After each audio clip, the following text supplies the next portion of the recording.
Hello, everybody, and welcome to Scare Your Friends, the only podcast on the internet where I record with a bunch of assholes that just can't sit still and have the attention span of gnats. What the fuck are you guys doing? No, that's don't use your. This plays really well in an audio podcast. Oh my god! If you must know, Dan is attempting to hit the Z button on an N64 controller with his erect penis. Well, I was sticking my erect penis in the rumble pack. Oh, you were going for the rumble pack. Yeah, it's just all right. You realize the rumbling comes from the pack itself and not from the controller. Well, I figured you would have turned it on and played Smash Brothers, and I would have had some extreme sexual pleasure. You were wrong on every possible count there. Whatever.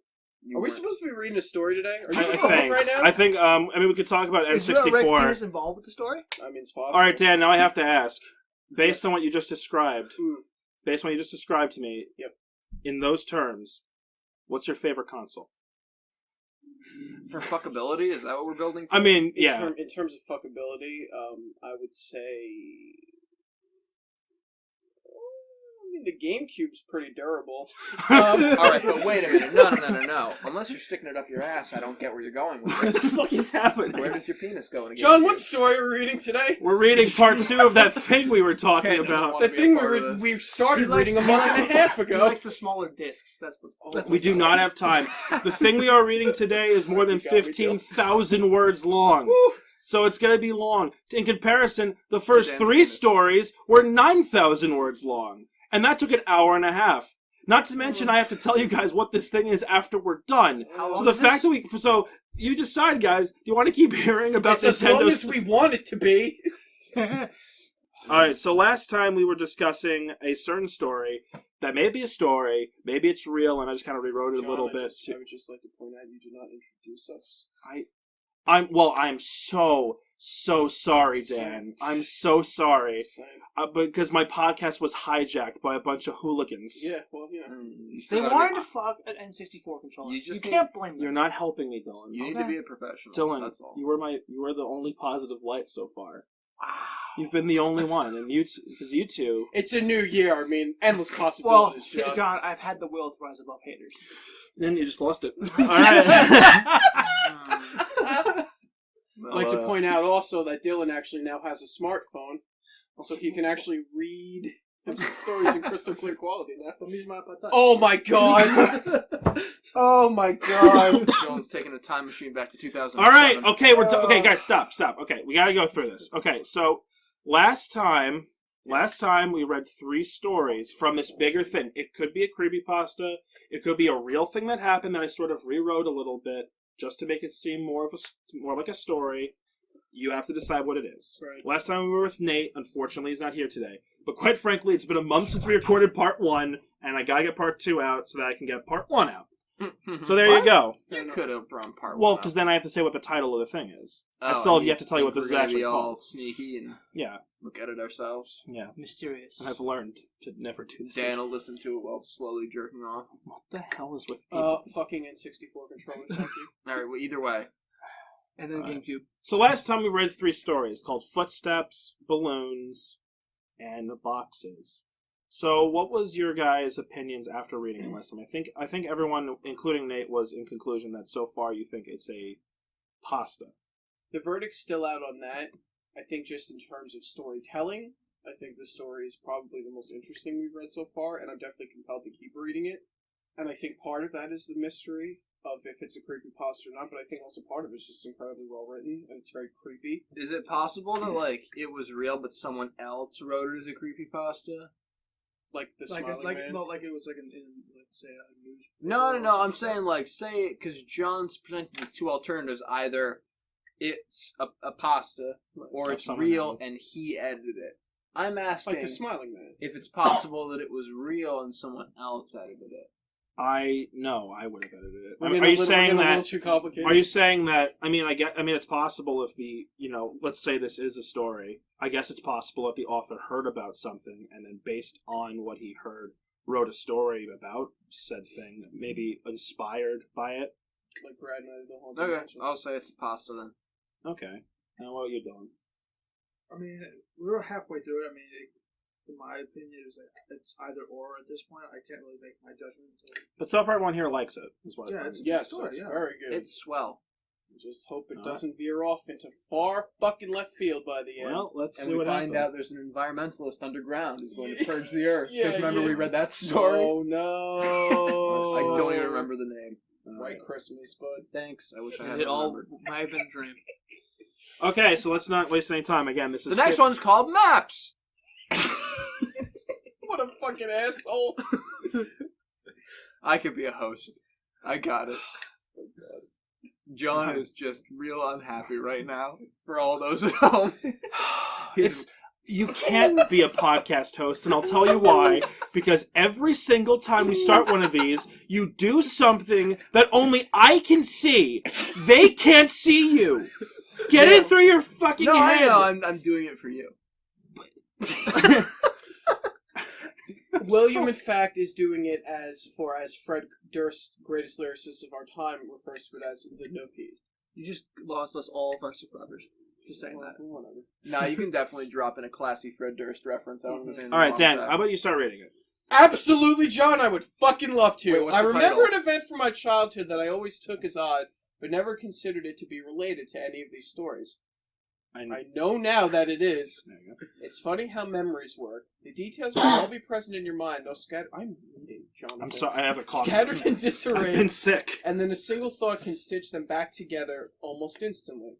I never thought of these events much because I was focused on the wrong details. I went back to my mom's house and went through my old childhood schoolwork looking for something that I think is important. I couldn't find it, but I'll keep looking. Again, sorry for the length.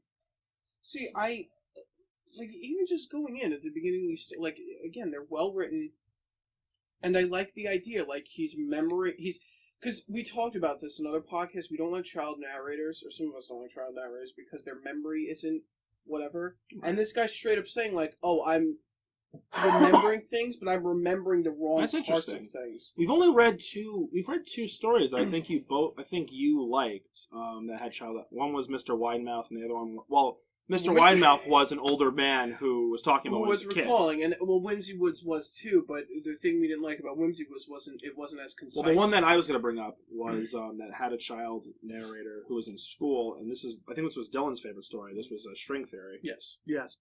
He And a was child. a teen, All right, yeah. we got to read this. Honestly, this is No, really and fucking I mean, long. but I'm just saying, I like the idea of he's recalling events from his childhood, but it's clear. He makes it clear. Hey, I may not be remembering these things perfectly, but the things that I am remembering, I'm just realizing now are way more important than I thought they were when I was a kid. It's nice to have a narrator with some level of self-reflection. Yeah, because what happens. Concept. This is what happens when you tell a story. Is that sometimes when you tell the story again, and as you're thinking about retelling it, you remember things that you didn't remember before. All right, want to keep reading? Yes, most old cities and the neighborhoods in them weren't planned with the thought that the population would begin to grow exponentially and it would have to be accommodated. The layout of the roads is generally originally in response to geographical restrictions and the necessity of connecting points of economic importance. Once the connecting roads are established, new business and roads are positioned strategically along the existing skeleton, and eventually the paths carved into the earth are immortalized as asphalt, leaving room only for minor modifications, additions, and alterations, but never a dramatic change. My childhood neighborhood must have been old then. If straight lines move as the crow flies, then my neighborhood must have been built based on the travels of a snake. The first houses built must have been placed around the lake, and gradually the inhabitable area increased as new extensions were built off the original path. But these new extensions all ended abruptly at one point or another. There was only one entrance or exit for the entire neighborhood. Many of these extensions were limited by a tributary which both fed and drank from the lake and passed right by what I came to call, and have called in these stories, the ditch. Many of the original homes had enormous yards, but some of these original plots had been divided, leaving properties with smaller and smaller boundaries. An aerial view of my neighborhood would give one the impression that an enormous squid had once died in the woods, and some adventuring entrepreneur found the corpse and paved roads over the tentacles, only to withdraw his involvement and leave time, greed, and desperation to divide up the land amongst prospective homeowners, like an embarrassing attempt at the golden ratio. This is a very wordy and eloquent way to say, my town was built like Boston, guys. My town's a shithole. Like, that's it. This is something. I can see why this is like a million words. I mean, it's cool, though. It's well written. Sure. From my porch, you can see the old houses that surrounded the lake, but the house of Mrs. Maggie was my favorite. She was, as best as I can remember, around 80 years old. But despite that, she was one of the friendliest people I ever met. Wow. Stupid old people. Ageist. Yeah, really. She had a head of lucette, white curls, and always wore light dresses with floral patterns. You would talk to me and Josh from her back porch. We were swimming in the lake. William, I swear to God, I am gonna. Did you catch what he was doing? I did, yes. Because I watched it in full. I did. Okay, good. Good guy wasn't looking. That's fine. I'll let the viewers imagine what they're seeing, because since they can't see you. It's fine. It's not for them. Can you at least explain to them what he was doing? No, I don't want it. It's not justifiable. It's bad enough that we brought it up. Keep reading, please. Wow, wow. Where was I? Floral patterns. Okay. She would talk to me and Josh from her back porch when we were swimming in the lake, and she would always invite us in for snacks. She said that she was lonely because her husband Tom was always away on business. But Josh and I would always decline her invitation because, as nice as Miss Maggie was, there was something a bit odd about her. Every now and then, when we would swim away, she would say, "Chris and John, you're welcome here any time," and we could hear her still yelling that when we were walking back into my house. That's fucking weird. Also, their names aren't Chris and John. Right. So Wait, is that his... Have we... It's the other kid's name is Right. Josh, but I don't remember. I the think... narrator's Okay, name. so... I I think it's likely because she's old that she's misremembering Josh as John. Has the narrator... Has this character said what his name is? No. it's Is been his too name- long. Has it Can't been tell you. Chris? Maybe she's- Josh might have said it in the last one, but I don't remember. Maybe she's the hostess in the house that Yeah, oh my god! This crazy old Freddie lady just, Royce. shouting, like, welcome What was the back, voice and, with that? Girl, please. Yeah, Oh my God. Oh, what a dairy! Oh man. Yep. Mrs. Maggie, like many other old homeowners, had a sprinkler system that was on a timer. Though at some point over the years, her timer must have broken because the sprinklers would come on at various points during the day, and often even at night. Well, it never got cold enough to snow very much. Several times each winter, I would go outside in the morning to see Mrs. Maggie's yard transformed into a surrealic Arctic palace by a frozen water. Every other yard stood sterilized and dry by the biting frost of the winter's cold. But right there in the middle of the bleak reminder of the savagery of the season was an oasis of beautiful ice hanging like stalactites from every branch of every tree and every leaf of every bush. As the sun rose, it reflected off, and every piece of ice splintered the sun into a rainbow that would only be viewed briefly before it blinded you. Even as a child, I was struck by how beautiful it was, and often Josh and I would go there to walk on the ice grass and have sword fights with the icicles. I did that as a kid too. I once asked my mom why she left it on like that. My mom seemed to search for the explanation before. She said, "Well, sweetie, Mrs. Maggie is sick a lot, and sometimes when she gets really sick, she gets confused. That's why she messes up yours and Josh's name sometimes. She doesn't mean to, but sometimes she can't just remember." Wait, what is this? We don't know, but we know it's not Chris. Anonymous. I think it wasn't mentioned last time, so I was We confused. can start narrowing it down. Okay, yeah. She lives in that big house all by herself, so it's okay if you talk to her when you swim in the lake. When she invites you in, you should keep saying no. Be polite. Her feelings won't get hurt. Oh, so they're not going in her house ever? Well, Yeah, well, for now, right. yeah, exactly. But she'll Foreshadowing. be less lonely when her husband comes home, though, right? How long will he be away on business? It seems like he's always away. My mom seemed to struggle, and I could see that she had become very upset. Finally, she answered, "Honey, Tom's not going to come home. Tom's in heaven. He died years and years ago. But Mrs. Maggie doesn't remember. She gets confused and forgets. But Tom's not ever coming home. If someone moved back in with her, she might even think it was Tom. But he's gone, sweetie." So it's basically they're just saying that she has dementia. I'm assuming. Or Alzheimer, or whatever. Alzheimer's. Okay. Or crazy? I don't like that last line. From Because a it's writing perspective? Yeah, because it's very clear. What's happening? Like the hit, like that's way too big of a hint. Yeah, you know what I mean? but what happens if this is just a side distraction? It could be MacGuffin, not a MacGuffin. What's Well, the just word because I'm you know looking that for? Could be a Miss red Maggie herring. has Alzheimer's, you don't know where this is leading yet. I know, but like He's just saying that's like weirdly specific foreshadowing. in dialogue, yeah. Like Mhm. I hope it's a red herring. I really do. But it just seems like that's such a weird, concise thing to say in that dialogue. Well, you're That's either like, making a complaint about the author, or you're making a complaint about the way I edited this story. It's probably you, John. You're a piece of shit. Damn it! I knew it. All right, stop. Or maybe it's the author, because this is written really well. Fair enough. Wow. I would have only been around 5 or 6 when she told me that. While I didn't understand it completely, I was still profoundly sad for Miss Maggie. So he's 5 and 6 when this is. Oh yeah, because it's. Wait, yeah. so Dude, the timeline is Okay, all it's fucked all up. This timeline is whack. Don't even try. Okay, no. don't It's even try. not. No. Hold on. No, Uh-oh. this is when he was told that Mrs. Maggie Right. had was Post sick. balloons, pre boxes. No, this is post boxes. please. Okay. No, it's not post boxes. He was older for boxes. No, he wasn't. He was like 10. This is when he was 5 or 6. Right. That's No, when no, he no, heard no, it. no, We don't no. know in this story. Yeah, but if he's talking about Mrs. Maggie, he's talking about his original childhood home. We also have to remember that these are. It's fine. Just turn off the ringer. It's fine. I was. You didn't have to bring attention to it. Prick. Have some professionalism. Okay, doesn't matter. Let's go. They're just memories at this point. So yeah, if he's remembering things different, yeah, he's just. Yes. remembering. I know This- now that Miss Maggie had Alzheimer's. There you go, Deb. She and her husband Tom had 2 sons, Chris and John. There we go. Hey. The two had worked out payment plans with the utility companies and paid for Mrs. Maggie's water and electricity, but they would never visit her. Alright, that's great. I don't know if something happened between them, or if it was the illness, or if they just lived too far away, but they never came around. I have no idea what they looked like, but there were times when Mrs. Maggie must have thought Josh and I looked like they did when they were children. Or maybe she saw what some part of her mind so desperately wanted to see, ignoring the images transmitted down from her optic nerve, but just for a little while showing what used to be. I realize only now how lonely she must have been. During the summer after kindergarten, before the events of balloons, here we go, finally. Thank God. A We thread always to hold on do to. that. This is why I keep pushing through, because it always happens.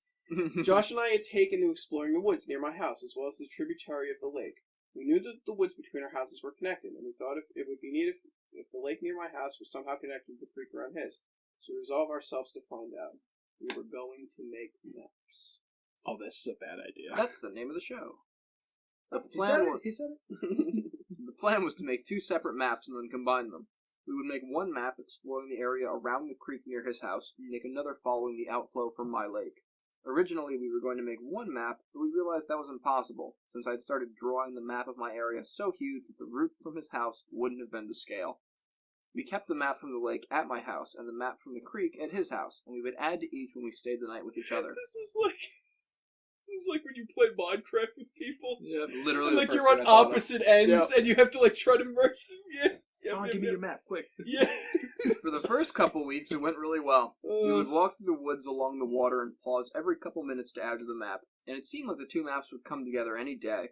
We had no equipment needed for the job, not even a compass, but we tried to make do. Some pretty fucking thrifty kids for like Yeah. 5, 6 years old. Or They're they just smart mad- kids, Or honestly. they had like super They're garbage resourceful. Well, not maps. smart enough to go into a fucking abandoned house and To almost look get for the attacked. cat. And they were Yeah. older too. That was dumb. Well, this was before balloons. That's true.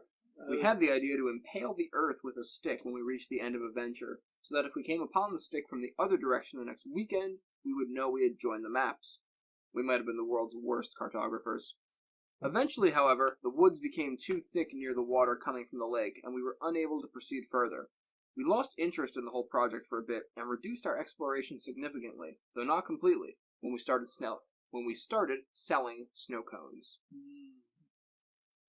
After I showed my mom all the pictures I had taken home from school, and she took away my snow cone machine, our interest in the maps revitalized. We had to come up with another plan. Although I didn't understand why, my mom had placed what I considered to be extremely severe restrictions on what I could do and where I could go, and I had to check in frequently if I went outside to play with Josh. This meant we couldn't stay in the woods for hours and continue to look for a new path. We thought that we could just swim when we got to the cutoff in the woods, but that clearly wouldn't work, since the map would get wet. We tried going faster when we were coming from Josh's house, but we eventually ran into the same problem. Then we had a brilliant idea. We'd build a raft. So first of all, because Because this takes place before balloons, but it's happening during balloons at the no, same now time. balloons has happened and we're past it. Right. So what age are these kids at now? They're still like There's 6 or 7, right? 6, 7. I mean, they're building Damn, rafts they're now. freaking Yeah, they're adventurous. thrifty little Damn. youngins. Yeah, don't they mention snow cones in Balloon? I don't They might have remember. mentioned snow cones That during snow boxes cones, too. no, so- snow cones was the pivot for balloons. That was at the center of that story. Right. So this was our reference back and saying balloons happen. Now my mom's crazy restrictive on where I go. Right, because she I don't knows know why. Right, That's Can't imagine why. right, which makes sense. So now we're God damn, this is written really fucking well. so now we're post balloons. Like, Alright. it's really concise. Like, you Right. really need to pay attention. Holy shit. Due Okay. to the construction in the neighborhood, there was a large amount of scrap building material, oh boy, that the company would set in the ditch to keep out of the road and off-site since they no longer needed it for a building. Well, that's not realistic. They just dump it in the water. Yeah, exactly. that's how they do it. We originally conceived a formidable ship, complete with a mast and an anchor. This quickly diminished into something more manageable. We set aside the wood and took several large pieces of styrofoam that were backed with foam board and tied them together with rope and kite string. We launched our vessel a little down the water from Miss Maggie and waved a farewell to her as she motioned us to come back her way. But there was no stopping us. That's like low key, really creepy. And every time you leave this woman's yard, she yells at you to come inside her house. She's Yeah, sad it's a because she little thinks her. fucking- She thinks her. it's All a little- right, it's as sad as it weird, is, though. It's a little creepy. Yes. Fucking Oh my god. That's why, even back then, they knew. They're like, we're not going in that fucking house. The raft worked very well. I'm surprised. And while we both behaved and spoke as if the functionality of the raft was a given, I knew at least I was a little surprised. We each had a fairly long tree branch to use as a paddle. But we found it easier to simply push it against the land under the water than actually use them as intended. When the water became too deep, we simply lie on our stomachs and use our hands to paddle the water, which still worked less well. The first time we had to resort to that method of repulsion, I remember thinking that far above it, we must have looked like a fat man with tiny arms and was out for a swim. Colossally fat man. Yeah, my throat is really messing me up right now, guys. I'm not gonna lie. All right. Do you know like little Davy Crockett people building their styrofoam ass rafts and rolling down the river? That's ridiculous. I really want to know when this takes place. It actually took us several trips to get the raft to an impassable patch of woods that marked the farthest we had made it. After we had come up with the idea of marking the ground with a stick, we had taken to running through the woods until we got to the stick, and then, as carefully and precisely as we knew how, charting our course. This meant that the impasse was actually quite a bit away, so the sail from around my house all the way to the blockade in the woods was taking longer than expected. We'd sail for a bit and then dock the raft. And then the next time we'd run through the woods to the raft and go a little farther. We continued this well into first grade. Josh and I were assigned to different groups that year, so since we didn't really see one another during the school day, our parents were more willing to let us hang out all weekend each week. What's more, Josh's dad had taken on a lengthy construction job that required him to work over the weekends, and his mother was on call, so this meant that Josh could stay at my house most every weekend for weeks on end. We should have been making excellent progress, but when we finally made it to the impasse and had the opportunity to explore past it, we couldn't find a place to dock the raft. The woods were simply too thick, and the water had eroded the land to the point that there was nearly a 2-foot rise of earth over the tributary, which exposed the twisting and damp roots of the trees above. We'd have to turn back every time and leave the raft at the same thick of trees that prompted us to build it in the first place. Even worse, winter had arrived, so we couldn't justify leaving the house in our swimsuits. We were getting nowhere. We always had to come home before we gained much ground. This imagery is very concise. Like, I've been to places like this when I used to go camping and things like that. And it's good. Like, this is the classic sort of wooded suburban areas. With little patches of land. I look at them like, wow, these kids are very adventurous. Yeah. Never Well, we can't all be huge pussies like you, Dylan. Yeah, what were you doing in first grade? Not building rafts and being cool. We were playing video games. No, they were no. fucking being David Crockett and doing rafts. No, when Dylan was in first grade, he was sitting on a couch in his front yard complaining about the preschoolers. That's what he was doing, because that's what he's been doing every day since for the rest of his life. Actually, I was recovering from a blood disorder. Oh, Go ahead. alright. Go ahead, Well, Dan. thank He's you. well, just, you know. So thank you. Well, you had to. We were just ragging on you don't for be fun. dickhead. You were Don't sitting- be a dickhead. You were sitting and getting some sun at the same time. It's fine. Jesus Love you too, Will. All right. Christ. On a Saturday around 7 p.m., Josh and I were playing when one of my mom's coworkers knocked on our door. Her name was Samantha, and I remember her well now because I would propose to her a couple of years later when I was visiting my mom at work. Huh? My mom said that she had to go to work to fix a problem that had arisen, that she'd be back in about 2 hours. Her car was being repaired, so she'd have to ride with Samantha, but I gathered that the problem was Samantha's fault, and discussing it in the car was why it would only take 2 hours.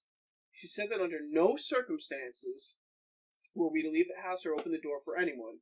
She was in the middle of explaining that she would call every hour when she got there to check in, but she ended that statement prematurely when she remembered that her phone had been turned off for delinquent payments.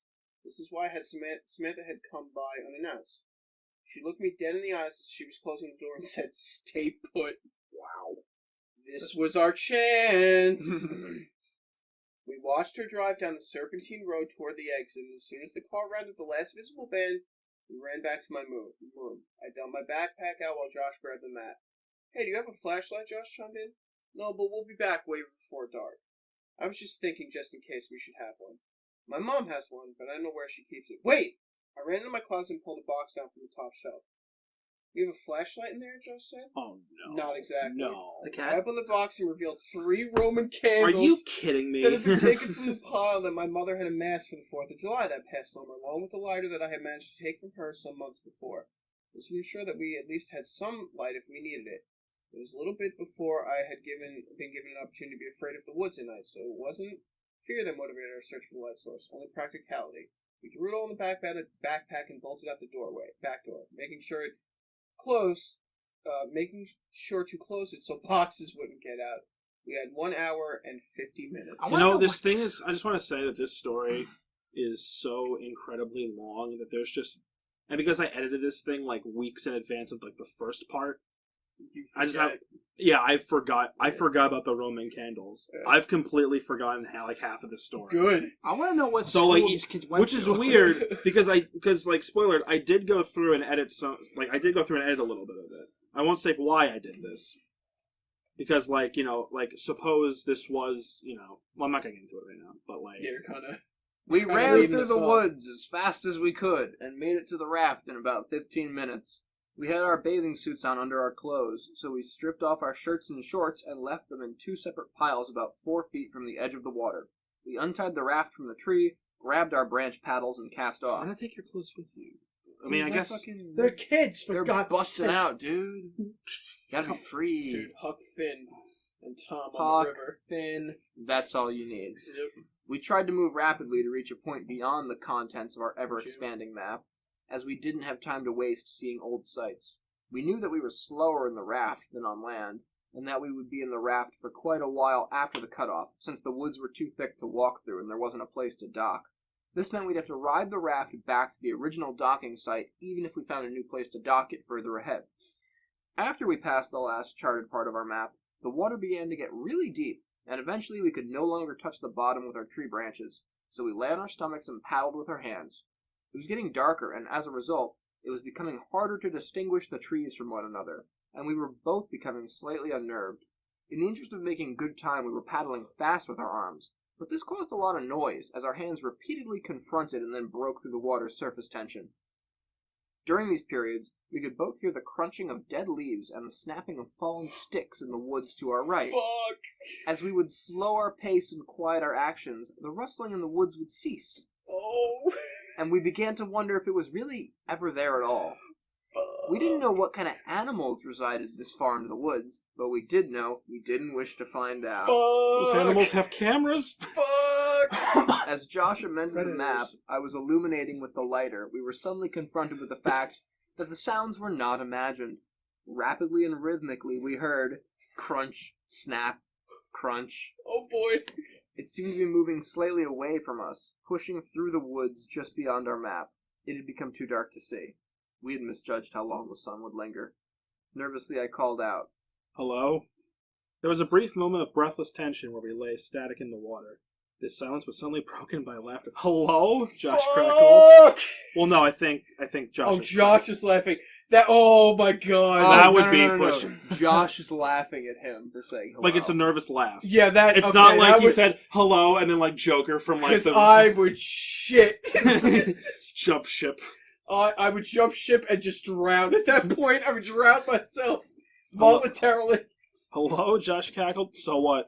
Hello, Mr. Monster in the Woods. I know you're sneaking around, but maybe you'll answer to my hello. Hello? Fair enough. I realized how stupid it was. Whatever animal it was, it wouldn't respond. Right? Animal. I hadn't even realized I'd said it afterwards, but if anything was actually there, I obviously wouldn't want to reply. Josh continued, hello, in a high falsetto. Hello, I countered with a deep...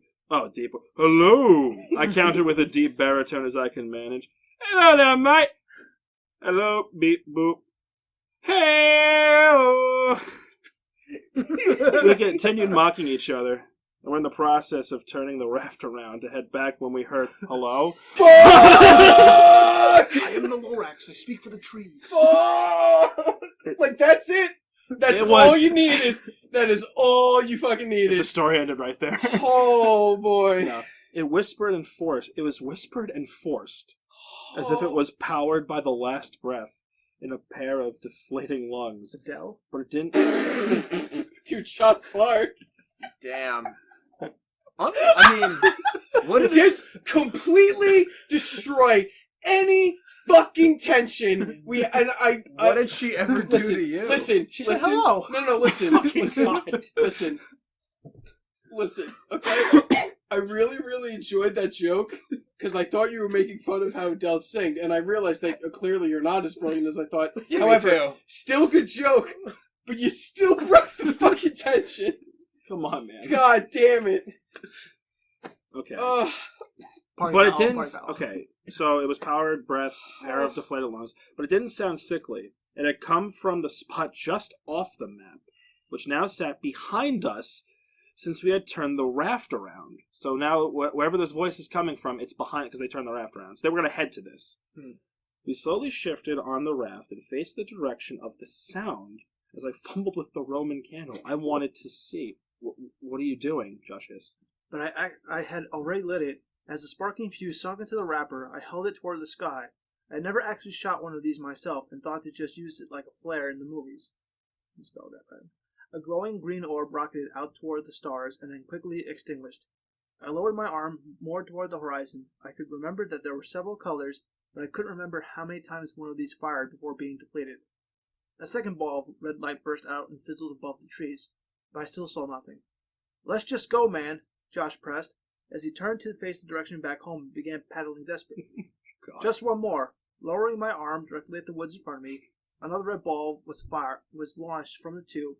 It traveled straight ahead until it collided with a tree, briefly exploding the light in a much bigger diameter. I like to imagine that the two of them are on both sides of the raft, and like one's responsible for the left, one's responsible for the right, and Josh really wants to leave, but they're paddling in a circle. so they're just going in a circle.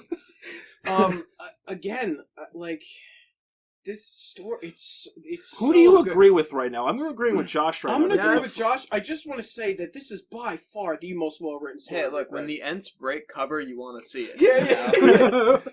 But this is by far, so far, the best story we've read. Wow. Like, the way All right, it's... but we've learned that the landings I are know, sometimes I know, and that's why I said so far. the Like, toughest part. this scene right now is perfect. It's dark. They're firing things of light into the woods to try to see. It's scary. They're on a river.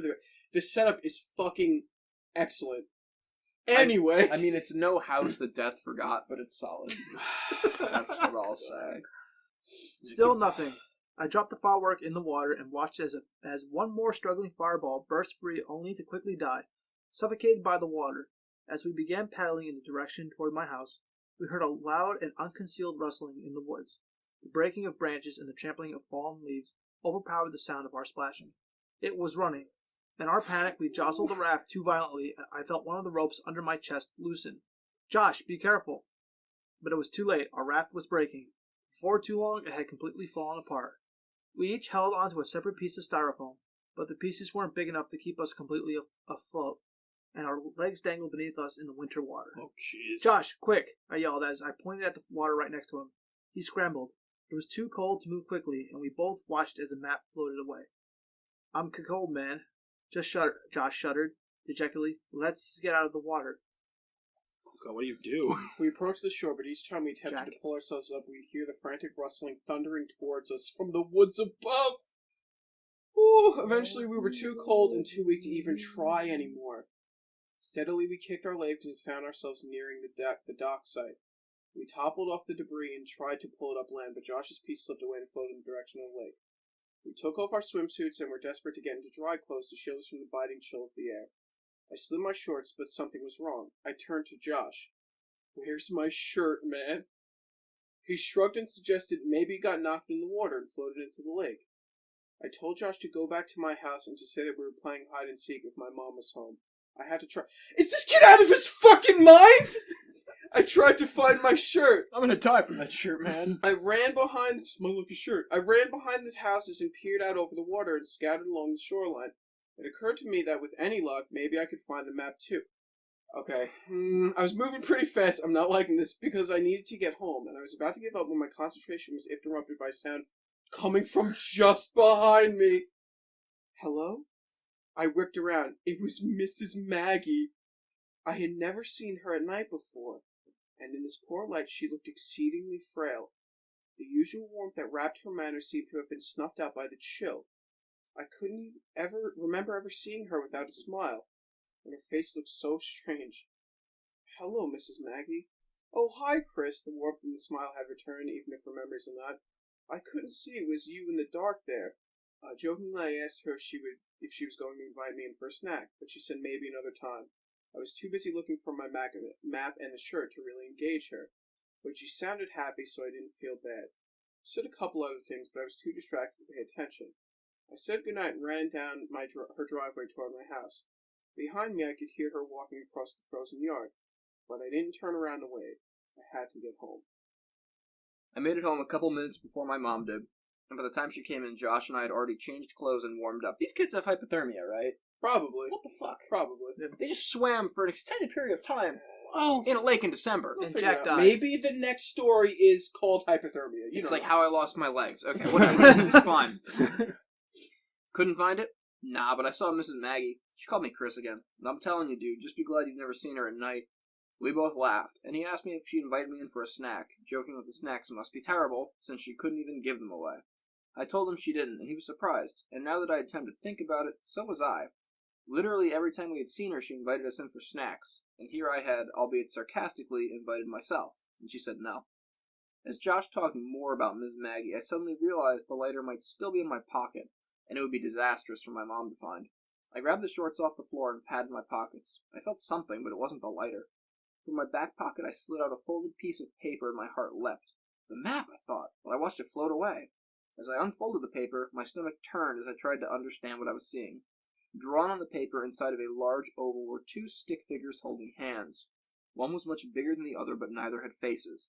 The paper was torn, so a part of it was missing, and there was a number written near the top right corner. It was either 15 or 16. I nervously handed Josh the paper and asked him if he had put it in my pocket at some point, but he scoffed at the idea and asked why I was so upset. I pointed toward the smaller stick figure and what was written next to it. It was my initials. Okay. I shook it off and told Josh the rest of the conversation between Mrs. Maggie and I.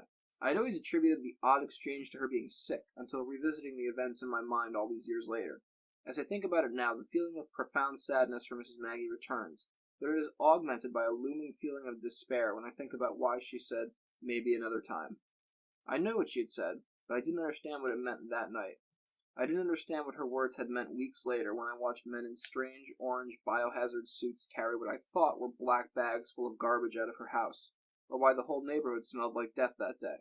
I still didn't understand why they condemned the house and boarded it up a little while before we moved. But I understand now. I understand why her last words to me were so important, even if neither she nor I realized it at the time. Mrs. Maggie had told me the night that Tom had come home, but I now know who had really moved in, just as I now know why I never saw her body brought out on a stretcher. The bags weren't filled with garbage. Oh. And that's maps. Damn, Okay, son. so wait. he buried the lead. So when he was talking to her, and he was like, I wasn't super paying attention, she had told him that her husband had come home. Yeah, and he's like, remember. And He's remembering. thanks to our wonderful foreshadowing we got earlier, it's because the dude showed up. She was whoever like, this is. what's up, Tom? And then he fucking just murdered this straight up. Probably just destroyed this woman like she the was pets under the taken house. out in garbage bags, Yeah. you know. Yeah. The opposite of the M. Night Shyamalan movie. Yeah. with the Well, parents. clearly what happened was he killed her, and then, like, they waited she was dead for weeks before anyone found out because he's talking about the smell. So this guy basically killed this woman, was living in the house with the corpse to scope this kid out. Whoo! That's All fine. right. R.I.P. Mrs. Maggie. Okay, well, that was Maps. Yep. Any final thoughts on... John, I really, really hope that this doesn't fucking do a 180. I'm really invested right now, and I'm gonna be really upset if it So if it Dan, does. when you find out this thing It's is like aliens or some I shit. was about to say it's an alien. Fuck. Well, right now... Or it's like his long-lost father or some shit. Well, right now, I mean... Well, aliens wouldn't make a lot of sense. Right now, it's just a stalker know. story. You know what else would make sense? What? In a movie, in a story about the world being blanketed by perpetual winter, a mind control nanomachine, fucking weather control device that brings people back from the dead. Let's not talk about those times. All right, we're gonna. All right, let's. Okay, fifth story. Watch the last podcast. Okay, okay. So we're gonna fifth story. It's called Screens. Yeah. Very Good job, William. Wilhelm. Thank you. Nailed it. Would you like to start it, or would you like me to start it? I'll start it, John. Wow, that's really nice of you. Alright. Nice banter, guys. I've intentionally withheld some details from a lot of my stories. I've let my hopes concerning the way things might influence my valuation of the way they actually are. I don't think there's any point to that anymore. I'm sorry, that sentence confused the living shit out of me. Okay. He's let his hopes concerning the way things might influence the What? Am I retarded? Yeah, that's That's not a complete sentence. Alright, we're powering through. Okay, cool. At the end of the summer between kindergarten and first grade, I caught the stomach flu.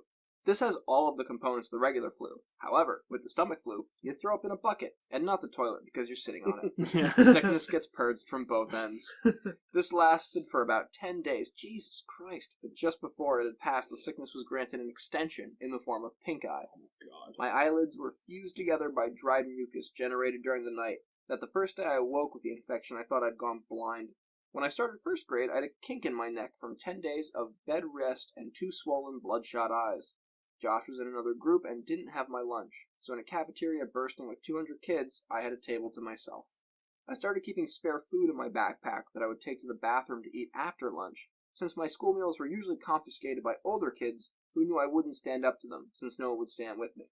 This dynamic persisted even after my condition cleared up, since no one wants to be friends with the kid who gets bullied, lest they have some of that aggression directed towards themselves. The only reason this stopped was due to the actions of a kid named Alex. Alex was in the 3rd grade, and he was bigger than most of the other kids in any grade. Around the 3rd week of school, he started sitting with me at lunch, and this put an immediate end to the shortage of my food supply. He was nice enough, but he seemed kind of slow. He never really talked at length, except for when I finally decided to ask him why he had been sitting with me. He had a crush on Josh's sister, Veronica. Veronica was in the 4th grade, and probably the prettiest girl in school. Even as a 6-year-old who fully endorsed the notion that girls were disgusting, I still knew how pretty Veronica was. When she was in 3rd grade, Josh told me 2 boys had actually gotten into a physical fight that erupted out of an argument concerning the significance of the messages she had written in their yearbooks. One of the boys eventually hit the other in the forehead with the corner of the yearbook, and that wound required stitches to close. Typical public school behavior. Yeah. Fighting over girls. This is nothing. Wait till high school when it's time. Exactly. Typical behavior of all people throughout history, Yeah, exactly. I'd say. Yeah. She likes my dick more. I'm 9. Well, not one of those 2 boys, Alex wanted her to like him, and confessed that he knew Josh and I were best friends. I gathered that he had hoped that I would convey his ostensibly philanthropic deed to Veronica, Yeah. and that she would be presumably be so moved by his selflessness that she'd be taking interest in Making that English degree work.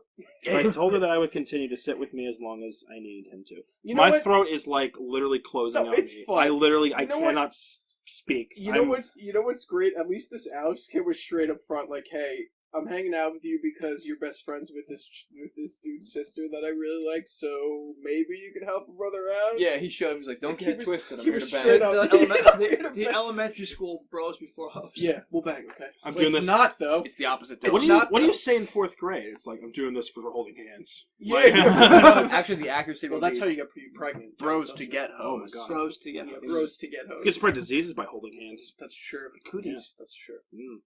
Because this was during the time when Josh mostly stayed at my house, building the raft and navigating tributary with me, I didn't have the chance to bring it up to Veronica because I simply didn't see her.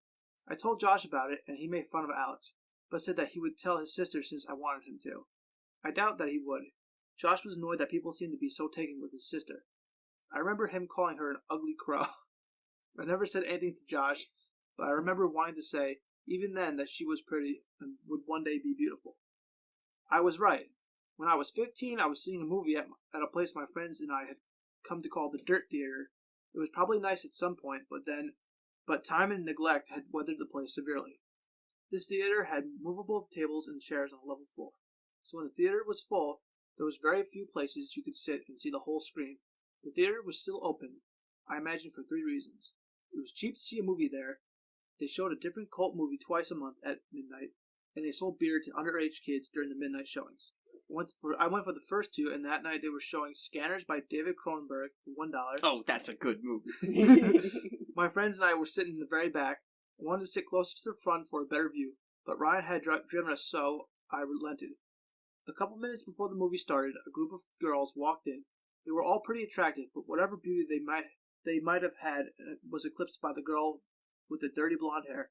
Even though I had only caught a glimpse of her profile, as she turned to move her seat, I caught a full view of her face, which gave me the feeling of butterflies in my stomach.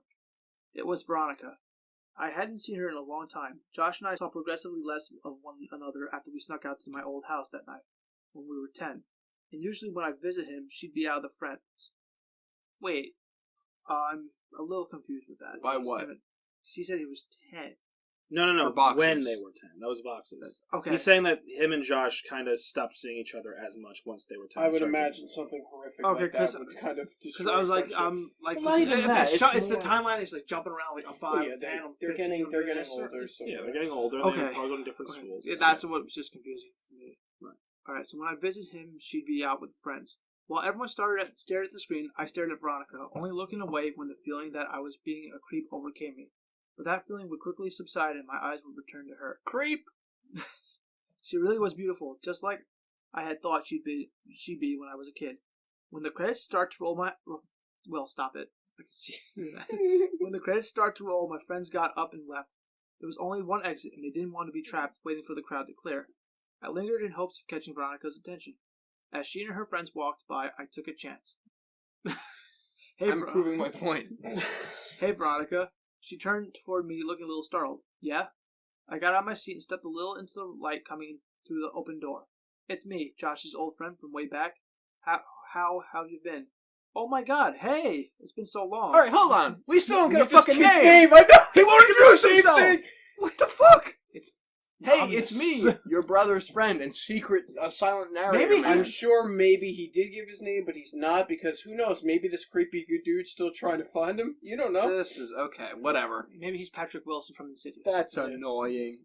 Oh my God! Hey, it's been so long. She motioned to her friends that she'd be out in a second.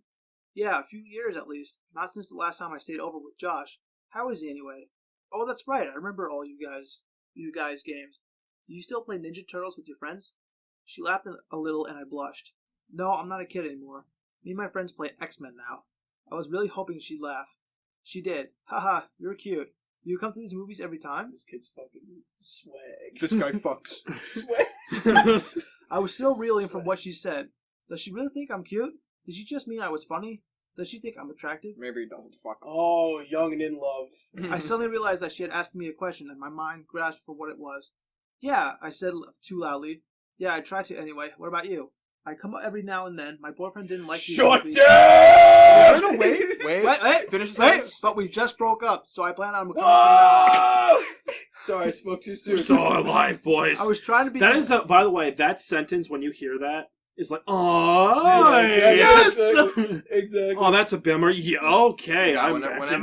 whenever somebody strong arms the fact that they don't have a significant other into a conversation with you, That's a pretty good sign. Pretty good Boosh. sign. Dating tips from William. I was trying to be casual, but failed. Oh, well, that's cool. Not that you guys broke up. I just meant that you'd be able to come here more often. She laughed again. I tried to recover. So, are you coming the week after next? They're supposed to show Day of the Dead. It's really cool. Yeah, I'll be here.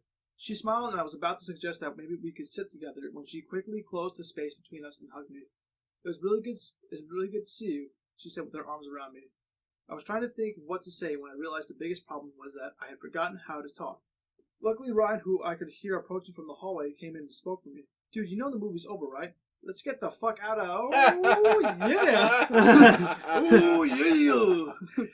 Veronica let go and said that she'd see me next time. then she went and got an autograph from Macho Man Randy Savage, who had appeared in the hallway.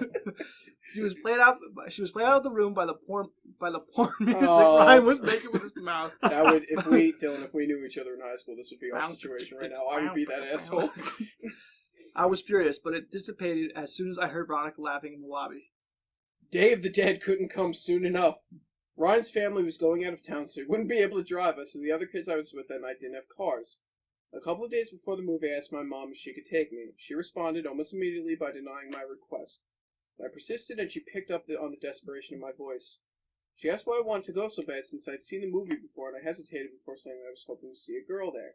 She smiled and asked playfully if she knew the girl, and I reluctantly told her it was Veronica. The smile disappeared from her face, and she coldly said, "No!" I decided that I would call Veronica to see if she could pick me up.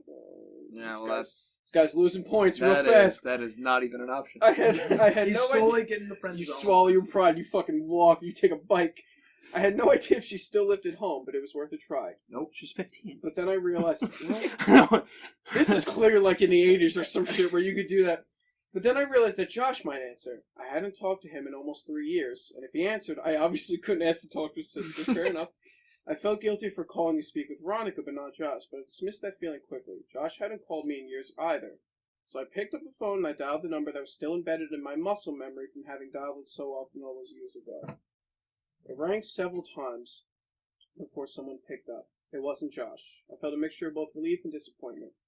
I realized in that second that I really missed Josh. I would call after this weekend and talk to him. This is my only chance to see if Veronica could or would take me, so I asked for her. The person told me I dialed the wrong number. Dodged a bullet. I repeated the number back to her and she confirmed. She said they must have changed their number and I agreed. I apologized for the disturbance and hung up. I was suddenly intensely sad because now I couldn't contact Josh even if I wanted to. I felt terrible for having been afraid that he might answer the phone. He had been my best friend. I realized that the only way I could be put back in touch with him would be through Veronica. So now, not that I needed one, I had another reason to see her. I told my mom the day before the move that I was no longer concerned with going, but was hoping she could drop me off at my friend Chris's house. She relented and dropped me off that Saturday a couple of hours before the movie. My plan was to walk from his house to the theater since he only lived about a half a mile away. Smart. They went to church early on Sunday, so his parents would go to sleep early Saturday night. But Chris was fine with not coming with me since he had planned on chatting with this girl he met online. He said that the walk back to his house would be even lonelier after she laughed in my face when I tried to kiss her, and I told him not to electrocute himself when he tried to have sex with his computer. Tinder doesn't work then. Yeah, exactly. I left the house at 11:15. Okay. I tried to pace myself so I'd get there just a little before the movie. I was going by myself, and so I didn't want to just hang around there waiting.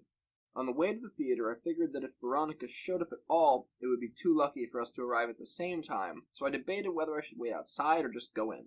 Both had their pros and cons. As I was grappling with these concerns, I noticed that the steady stream of streaking car lights that had been overtaking me had been replaced by a single constant spotlight that refused to pass. The road wasn't illuminated by streetlights, so I was walking in the grass with the road about 2 feet to my left. I stepped a little more to my right and craned my neck over my left shoulder to see what was behind me. The car had stopped about 10 feet behind me. All I could see were the violently bright headlights that were cutting through the otherwise Stygian surroundings. I thought that it might be one of Chris's parents. Maybe they'd come to check in on us and see that I was gone. It wouldn't have taken much pressing for Chris to confess. I took one step towards the car, and it broke its paws and started driving towards me at a slow pace. It passed me, and I saw it wasn't Chris's parents' car, or any car that I recognized for that matter. I tried to see the driver, but it was too dark, and my pupils had shrunk when faced with the blinding lights from the car just moments before. They adjusted enough so I could see a tremendous crack in the back window of the car as it drove away. I didn't think much of the whole affair. Some people find it fun to scare other people. I'd often hide around corners and jump out at my mom, after all. I timed it right and got there about 10 minutes before the movie. I decided to wait outside until around 11:57, since that would give me time to find her inside if she was already seated. As I was considering the possibility she might not show, I saw her. She was alone, and she was beautiful. I waved to her and walked to close the entrance. She smiled and asked if my friends were already inside. I said that they weren't. I realized that this must seem like I was trying to make this a date. She didn't seem bothered by that, nor was she bothered that I handed her the ticket I'd already bought. She looked at me quizzically and I said, "Don't worry, I'm rich." She laughed and we went inside. This guy's fucking smooth. I bought us one popcorn and 2 drinks, and spent most of the movie debating whether or not I should time my reaching my hand into the popcorn bag when she reached so that they would touch. She seemed to enjoy the movie, and before I knew it, it was over. We didn't linger in the theater, and because this was a midnight show, we couldn't loiter in the lobby, so we walked outside. What were you going to say? PG version of popcorn. What are you going to say, Don? She. Yeah. Are we still referring to Veronica or some other? It's Veronica. It's Veronica. Okay. Yeah, who else would we be be? talking about? Well, because when people use. Hi, strange lady. You never know. Dylan, we've already established that he and her are alone at the Yes. theater with no one else. Yes. Just all make it sure. Yep, well now we Okay, know. no, it's fine. I've been vastly confused with the use of pronouns. Thanks for sharing. The parking lot of the theater was big because it was connected with the mall that had gone out of business. Not wanting the night to be over just yet, I continued the conversation while casually walking toward the old mall. As we were about to round the corner and leave the theater out of sight, I looked back and saw that her car wasn't the only one left in the parking lot. The other one had a large crack in the back window. My immediate uneasiness turned to understanding. That made a lot of sense. The driver of the car works here and must have figured I was on my way to the movie. Injecting real horror into life of a horror fan seemed like an obvious move. So this guy I thinks don't know about that. that some dude working at the theater is so dedicated to the bit that he will see people on the road and try to freak them out in the hopes that they're going to see a scary movie. Yeah, I mean, this guy, he has these moments of, like, solid rationalization, but then when real shit starts to happen, he turns into fucking Melinda. Like, it's Well, the here's the weirdest thing. Well, this isn't like he's thinking like this now. This is what he thought at the time. Maybe he was No. a But but that's still stupid. You understand that, Yeah, right? That's an insane thought, and that is what he's thinking Like at the time. Okay, but he said my immediate uneasiness turned to understanding. Also, here's Right. I mean, the narrator has covered his bases because he keeps talking about how, in retrospect, these things were obviously connected and fucking creepy. At the time, when you're 15 years old and you got a hot babe next You're to just you, trying to and you bang. walk into the parking lot, right? You just and want see things. a You're car- just thinking positive. Right, I want this to right. go well. You're like, whatever. Like, you wave it off because, again, he's not thinking about the fucking incident with boxes or the balloon or anything else. You're an at this insecure point. 15-year-old, Right. and you have the hottest girl in Right. school, And that's right. You're a and freshman. that's all you're thinking You're about. a freshman And dating that's a senior. And I think, I'm going to retract what I said because as an outsider looking in, it makes sense that this would be ominous and stupid, but We just had to talk about it. within Didn't within understand. context, like I'm fucking working it through my brain. Within context, it makes sense, Slowly but surely. but it's turns. still stupid. All right.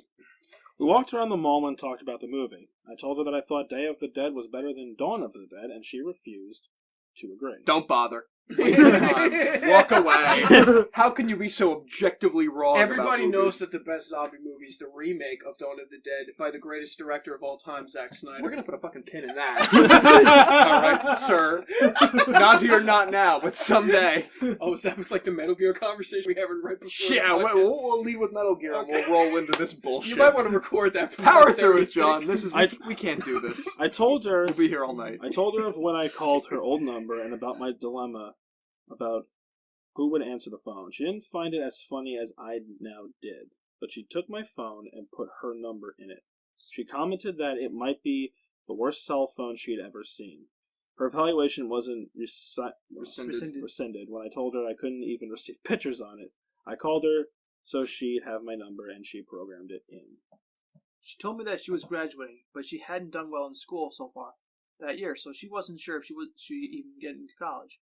I told her to attach a picture of herself to the application, and they'd pay her to go there just so they can look at her. She didn't laugh at that one, and I thought she might be offended. She might have thought I was implying that she couldn't get based on her intelligence. It wasn't implied. I nervously glanced at her, and she was just smiling, and even in this poor light I could see that she was blushing. I wanted to hold her hand, but I didn't. As we walked down the final side of the mall toward the theater, I asked her about Josh. She told me she didn't want to talk about it. I asked her if he was at least doing all right, and she just said, I don't know. I figured Josh must have taken a wrong turn somewhere and started getting into trouble. I felt bad. I felt guilty. As we approached the parking lot, I noticed the car with the cracked back window was gone, and that her car was now the one in the parking lot. She asked me if I needed a ride, and even though I really didn't, I said that I'd appreciate it. I had drunk my whole soda during the movie, and all the walking was putting pressure on my bladder. I knew that I could wait until I was back at Chris's, but I had decided that I was going to try to kiss her, and when she dropped me off. I didn't want this biological nagging to rush me out of the car. This would be my first kiss. I could think of no ruse to conceal what I needed to do. The theater had long closed, so I only had one option. I told her that I was going to go behind the theater to piss, but that I'd be back in 2 shakes. It was obvious that I thought it was hilarious, and she seemed to laugh more at how funny I found it than at how funny it clearly was. On the way towards the theater, Dylan relates. Okay. We're building 3 to a shakes, pity not fuck. 2 shakes. What? Impressive. On the way toward the theater, I stopped and turned toward her. Asked her if Josh had ever told her that a kid named Alex had done something nice for me. She paused to think for a moment and said that he had. She inquired as to why I had asked, but I said it was nothing. Josh really was a good friend. When I went to go behind the theater, I realized that there was a chain-link fence extending off and running parallel to the walls of the building. Where I stood, she could still see me, and the fence seemed to stretch on endlessly. So I thought I'd just hop it, duck out of sight, and return as quickly as I could. It may have been too much of an effort, but I thought it polite. I climbed the fence and walked just a little ways until I was out of sight and urinating.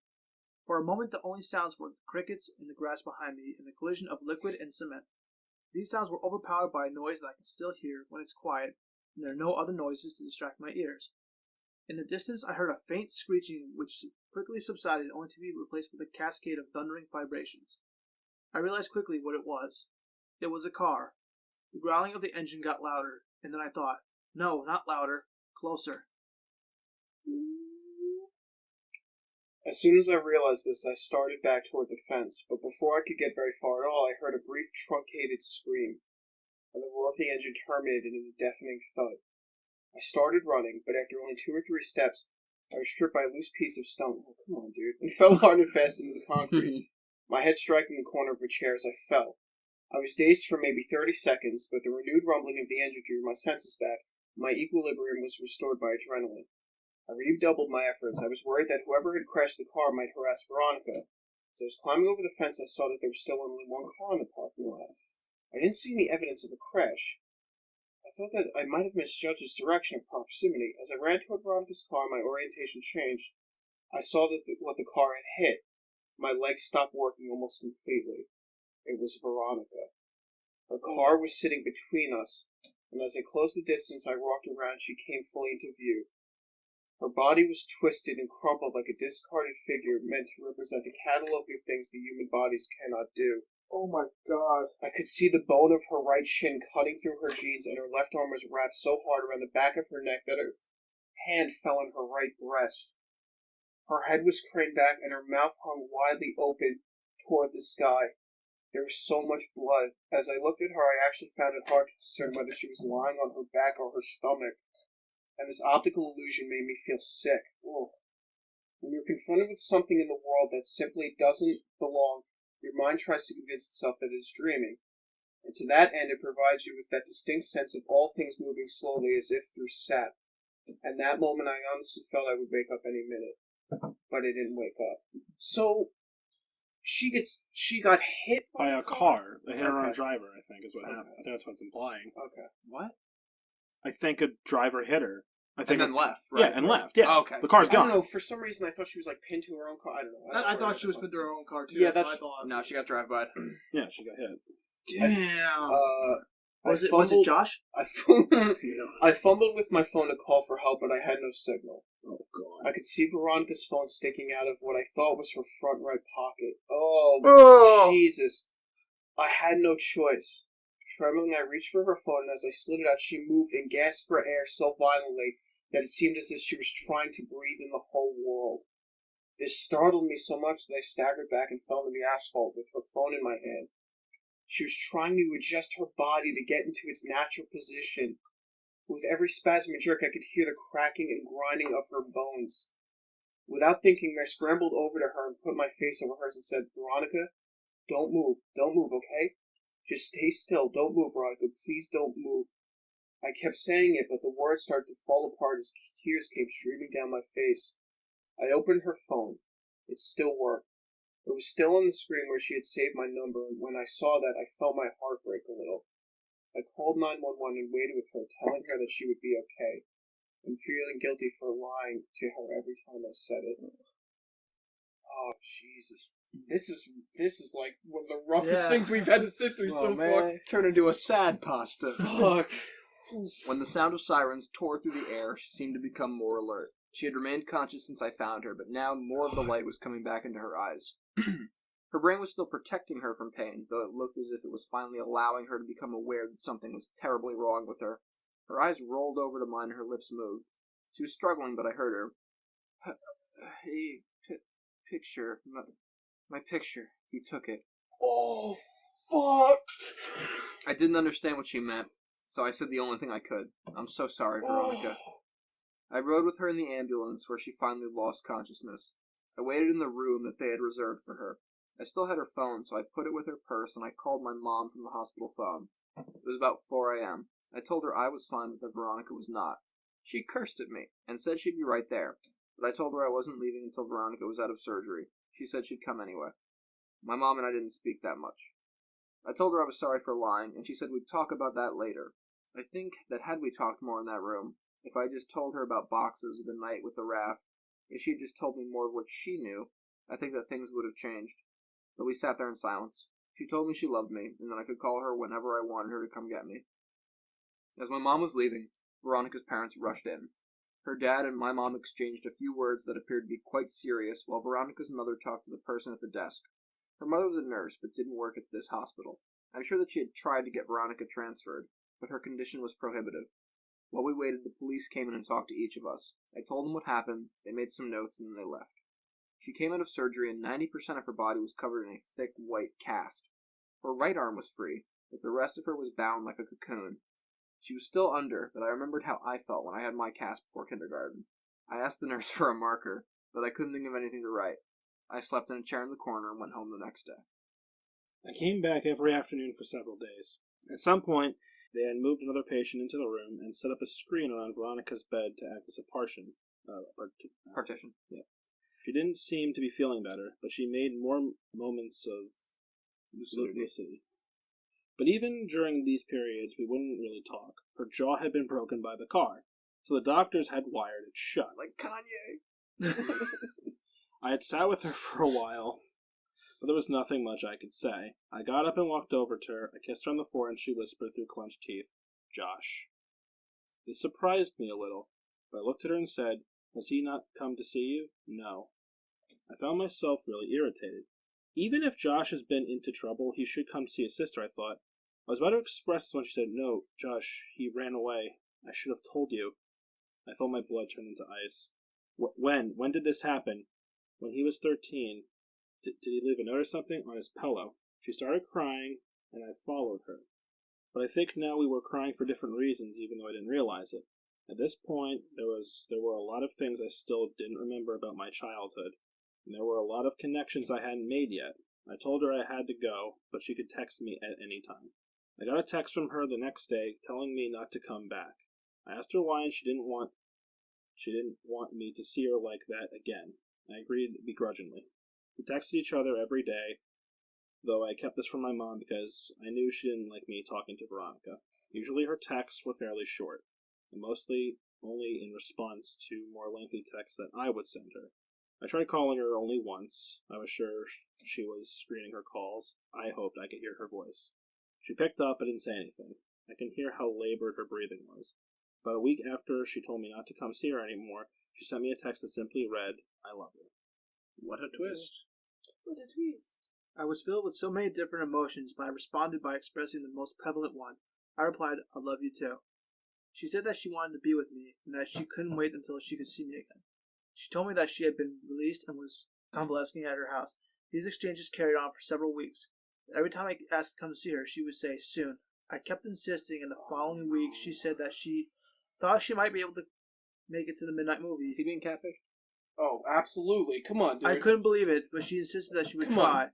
I got a text from her the afternoon of the movie saying, "See you tonight." I was about to say, because You I don't love think- you makes you no don't, sense. You don't think this motherfucker took her, went to the hospital and took her phone somehow and is texting him? Come on. this dude's being catfished? I bet super you. hard. I bet you this is Josh. Because there's Super no hard. chance she Josh, loves it's the him. fucking dude, dude. We don't know who the dude It's is. a rapist, creepy man. We Oh, you don't think- know who the dude How is. would it be the dude if...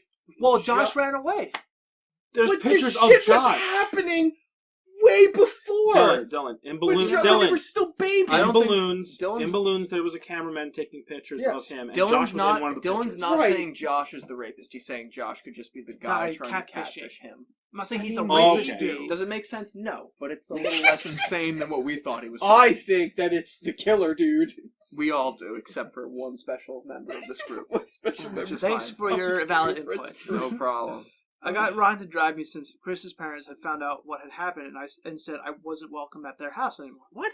What a douche. What? Why? Why? Well, they're super religious, so not to knock religious people, but like Hey! any kind of You went out with that girl, huh? They automatically. You want to don't stay wanna at our fucking get house? involved. That girl wouldn't have gotten hit by a car if you hadn't showed up. I had friends like that. Ba Juju Man. Where when I was a kid, where we would do something that they didn't like, and I was never allowed over there again. It's bullshit. Welcome to the theater, eh? Why do you think the Lord invented cars? Yeah. Godless heathen. Hope you didn't hug her. Can't fit a Bible between you two. Space for the Holy Ghost, I assume? Never come back. I explained to Ryan that she might be in bad shape, but that I really cared about her. So to give us some space, he accepted that, and we headed down there. Veronica didn't show. I had saved a seat for her right next to me near the exit so she could get in and out easily. But 10 minutes into the movie, a man slid into the chair. I whispered, "Excuse me, this seat is taken." But he didn't respond at all. He just stared ahead in the street. Okay. I remember wanting to move because there was something wrong with the way he was breathing. I forfeited because I realized that she wasn't coming. I texted her the next day asking if she was alright, and I inquired as why she didn't show the previous night. She responded with what turned out to be the last message I'd received from her. She simply said, "I'd see you soon again." She was delirious, and I was worried Oh, about her. dude, come on, dude! Stop it. Haven't you ever watched MTV? Come on, dude! I You're a sent her teenager. I sent her several replies reminding her about the movie and saying it was no big deal, but she just stopped replying. I grew increasingly upset over the next several days. I couldn't reach her at home because I didn't know that number, and I wasn't even sure where they lived. My mood became increasingly depressed. My mother, who had been really nice of late, asked me if I was okay. I told her that I hadn't heard from Veronica in days, and I felt all the warmth leave her disposition. "What do you mean?" "She was supposed to meet me at the movies yesterday, and I know it's only been like 3 weeks since she got hit, but she said she would try to come, and after she just stopped talking to me altogether. She must hate me." She looked confused, and I could read on her face that she was trying to tell if my mind had simply broken. When she saw it hadn't, her eyes began to water, and she pulled toward her. Embracing, she was beginning to sob, but seemed too intense a reaction to my problem. I had no reason to think that she was particularly cared for Veronica. She drew in a shuddering breath, and then she said something that still makes me nauseous even now. She said, "Veronica's dead, sweetheart." "Oh God, I thought you knew. She died on the last day you visited her." "Oh baby, she died weeks ago." Wow. Holy shit. That surprised you? Come on, dude. No, I mean, not black or nothing, but you know what? It just turned into like a nice, cool, teenager story where, oh, this guy's asking a girl, and then Bam! Let's just review the events of the story right now before we even go any further.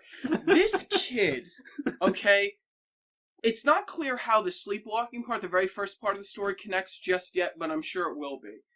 This kid in the second story ties a picture of himself with a note to a balloon, He sends it off into the world. Right. Weeks and weeks and weeks later, he gets a weird distorted photo back, and nothing else. Okay?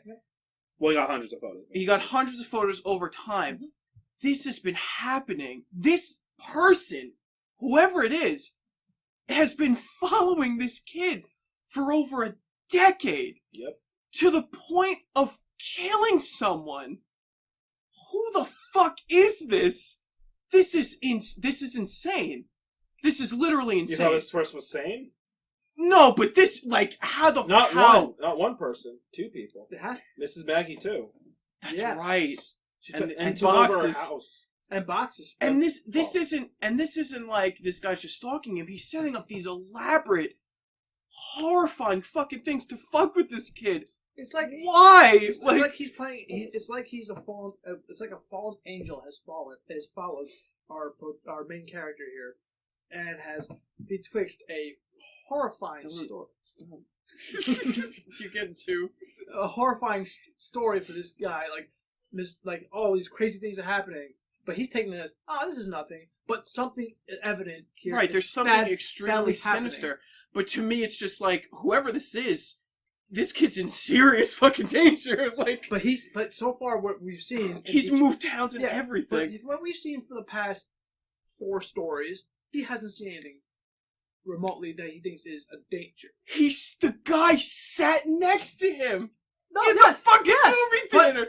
But our character here has not realized that even in before he was still adventurous to find out what happened to boxes. What we're doing with the raft? What? With all this stuff.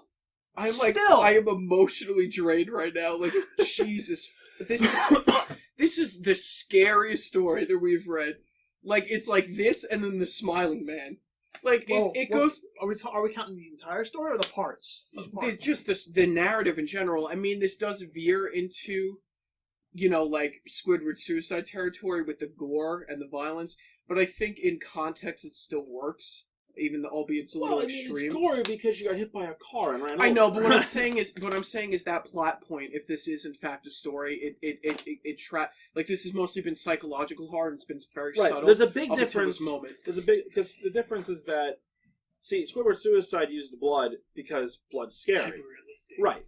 That's the thing. Here, the blood is just blood. It's part of the. It's like it's like salad dressing. I'm just saying as a plot point. Okay, don't judge me on my. You can't judge. No, this is a judgment-free zone. Let me tell you to there. Well, okay. The mother. Yeah. She's single mother, correct? Well, I haven't heard of a father, so yeah. Okay. Are we both? He has not mentioned a father. Are we both thinking the same thing? Well, from what I'm thinking so far, because she's a single mother, she hasn't told him. They barely talk of the situations that are happening. That would make the most sense. I mean, that's what I'm. I mean, that would be really terrible and tropey, and I would hate this story forever if that was the case. But I wouldn't even hate it. No, because I think it would still be scary. It would make the most sense. There's a reason why they're not together. You don't know what the context is. We don't know. His father could be dead. We don't know. Yeah, as I'm saying, right. It's all speculation. Or just divorced and just. There's something. It's just and something. And he keeps talking about how his mother's still hiding stuff from him. Yeah, that could be. Which also fair. She seems to. I'm not going to say. Well, I'm not going to go into it yet, but there seems to be a reason why she hates the idea of him speaking to Veronica for some strange reason. Or just anybody. And if we know anything from reading the last 4 stories, whenever his mother does something that seems unreasonable at the time, it's for something. Right. Something happens. Mom, why are you being so strict with me? Why can't I hang out with Josh? And she's like, she's like on the verge of tears, going, "Just because I love you, and I can't tell you why, but my God, I'm scared." If we get M. Night Shyamalan, I'm gonna be pissed. That's very true. I'm gonna be pissed. That's very true. Because the twist is it's his mother. But reading that, fucking Norman Bates style. Yeah. But reading that moment where he's talking about like her body was actually really hard to read. This part has really got me emotionally drained. Okay, Dan, you want to? I know William left for a second, but like it doesn't matter. We can. I mean, there's nothing else we can talk. I mean, unless you want to finish this off. We're so close to being done. Yeah. Do you want to? Are you still? I'll read a bit. Okay. She had completely broken down, but I knew it wasn't because of Veronica. I broke the embrace and staggered backwards. My mind was swimming. This wasn't possible. I just exchanged messages with her yesterday. I could only think to ask one question. It was probably the most trivial I could ask. Then why was her phone still on? She continued to sob. She didn't answer. I exploded. Why did it take them so long to shut off her goddamn phone? Her crying broke out enough to mutter. The pictures. I would come to find out that her parents thought that her phone had been lost in the accident, despite the fact that I put it in her purse the night she was brought to the hospital. When they retrieved her belongings, the phone was not among them. They intended to contact the phone company at the end of the billing cycle to deactivate the line, but they received a call informing them of massive impeding charge for hundreds of pictures that had been sent from her phone. Pictures that were all sent to my phone. Pictures that I never got because my phone couldn't receive them. They learned that they were all sent after the night she died. They deactivated the phone immediately. I tried not to think about the contents of those pictures, but I remembered wondering for some reason whether I would have been in any of them.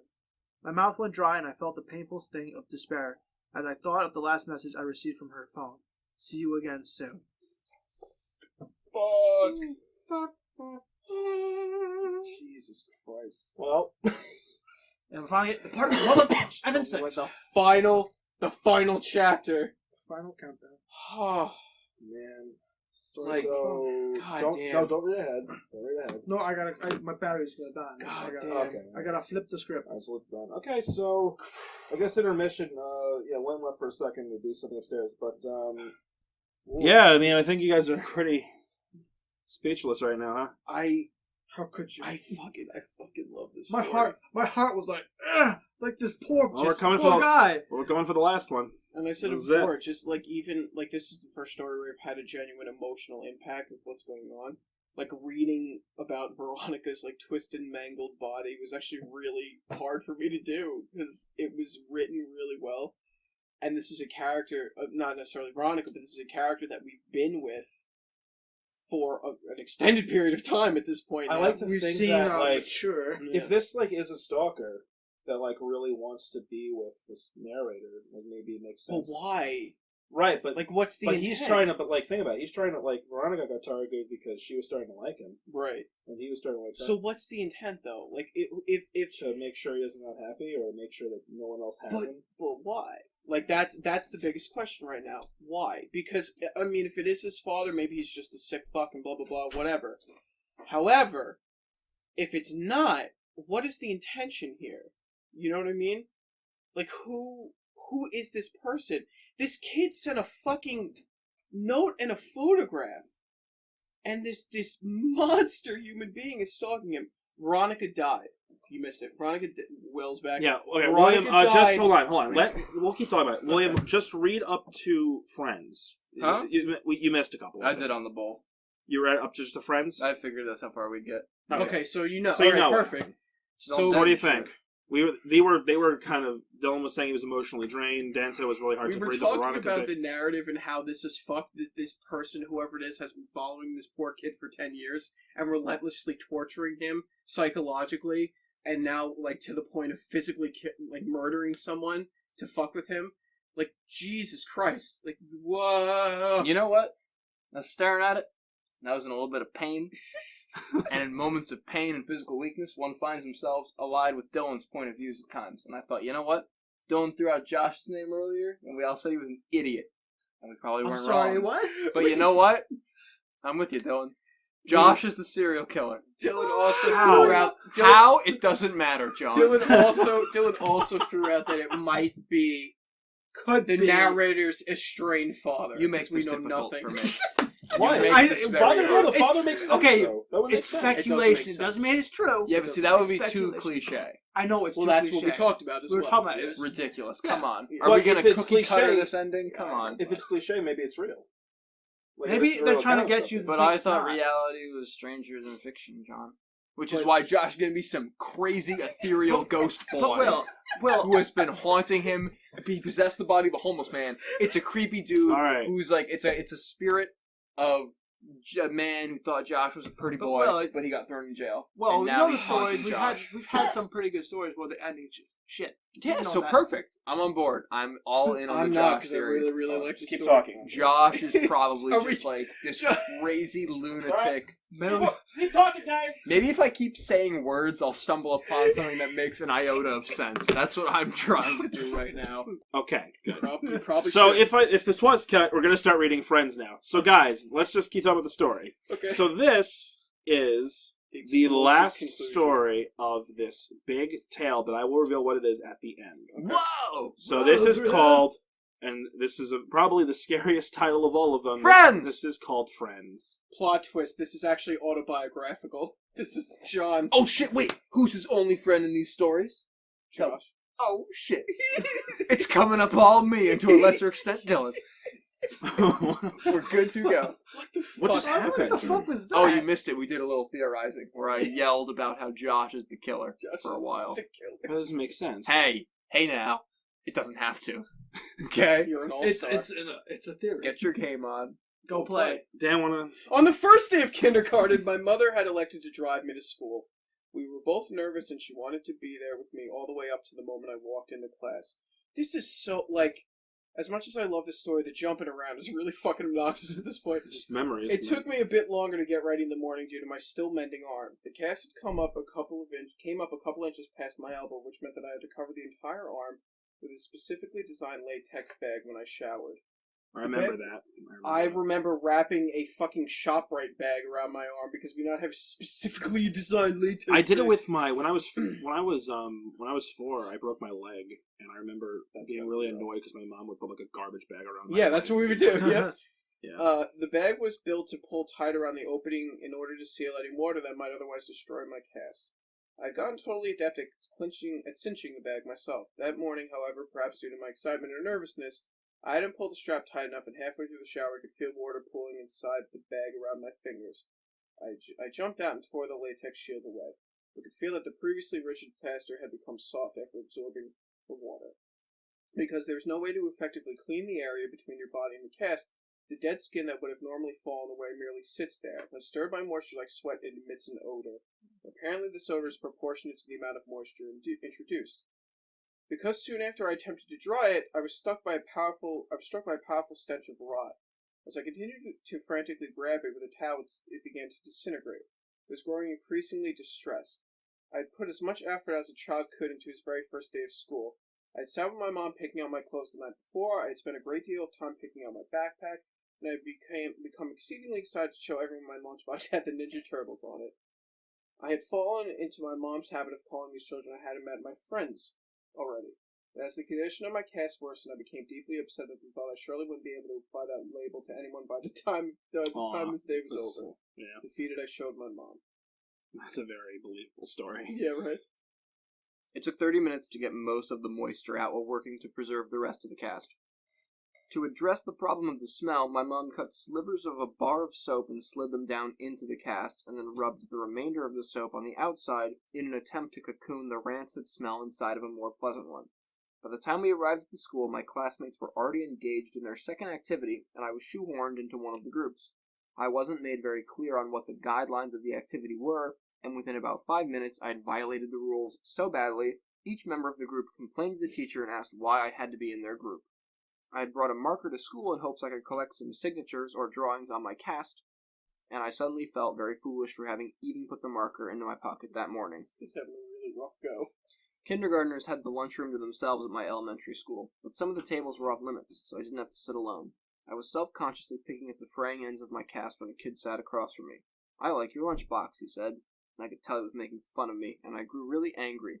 In my mind, that lunchbox was the last good thing about my day. I didn't look up from my arm, and I felt a burning in my eyes from the tears that I was holding back.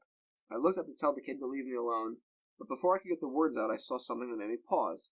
He had the exact same lunchbox. I laughed. "I like your lunchbox, too." "I think Michelangelo's the coolest," he said, while miming nunchuck moves. Wrong, but whatever. Alright, hold on. We're gonna put a fucking pin in that one as We have well, like 10 sir. pins in the- Holy shit. We're just gonna make a Scary Friend Special, William versus Dan. How can you be wrong about so many things? Stop.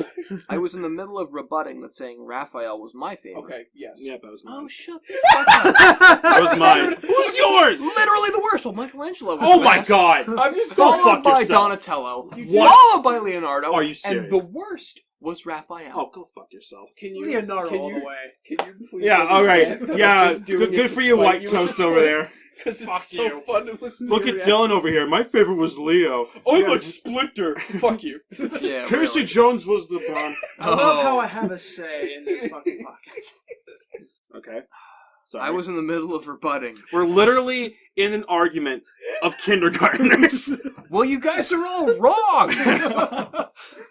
By saying Raphael was my favorite when he knocked his open carton of milk off the table and onto his lap.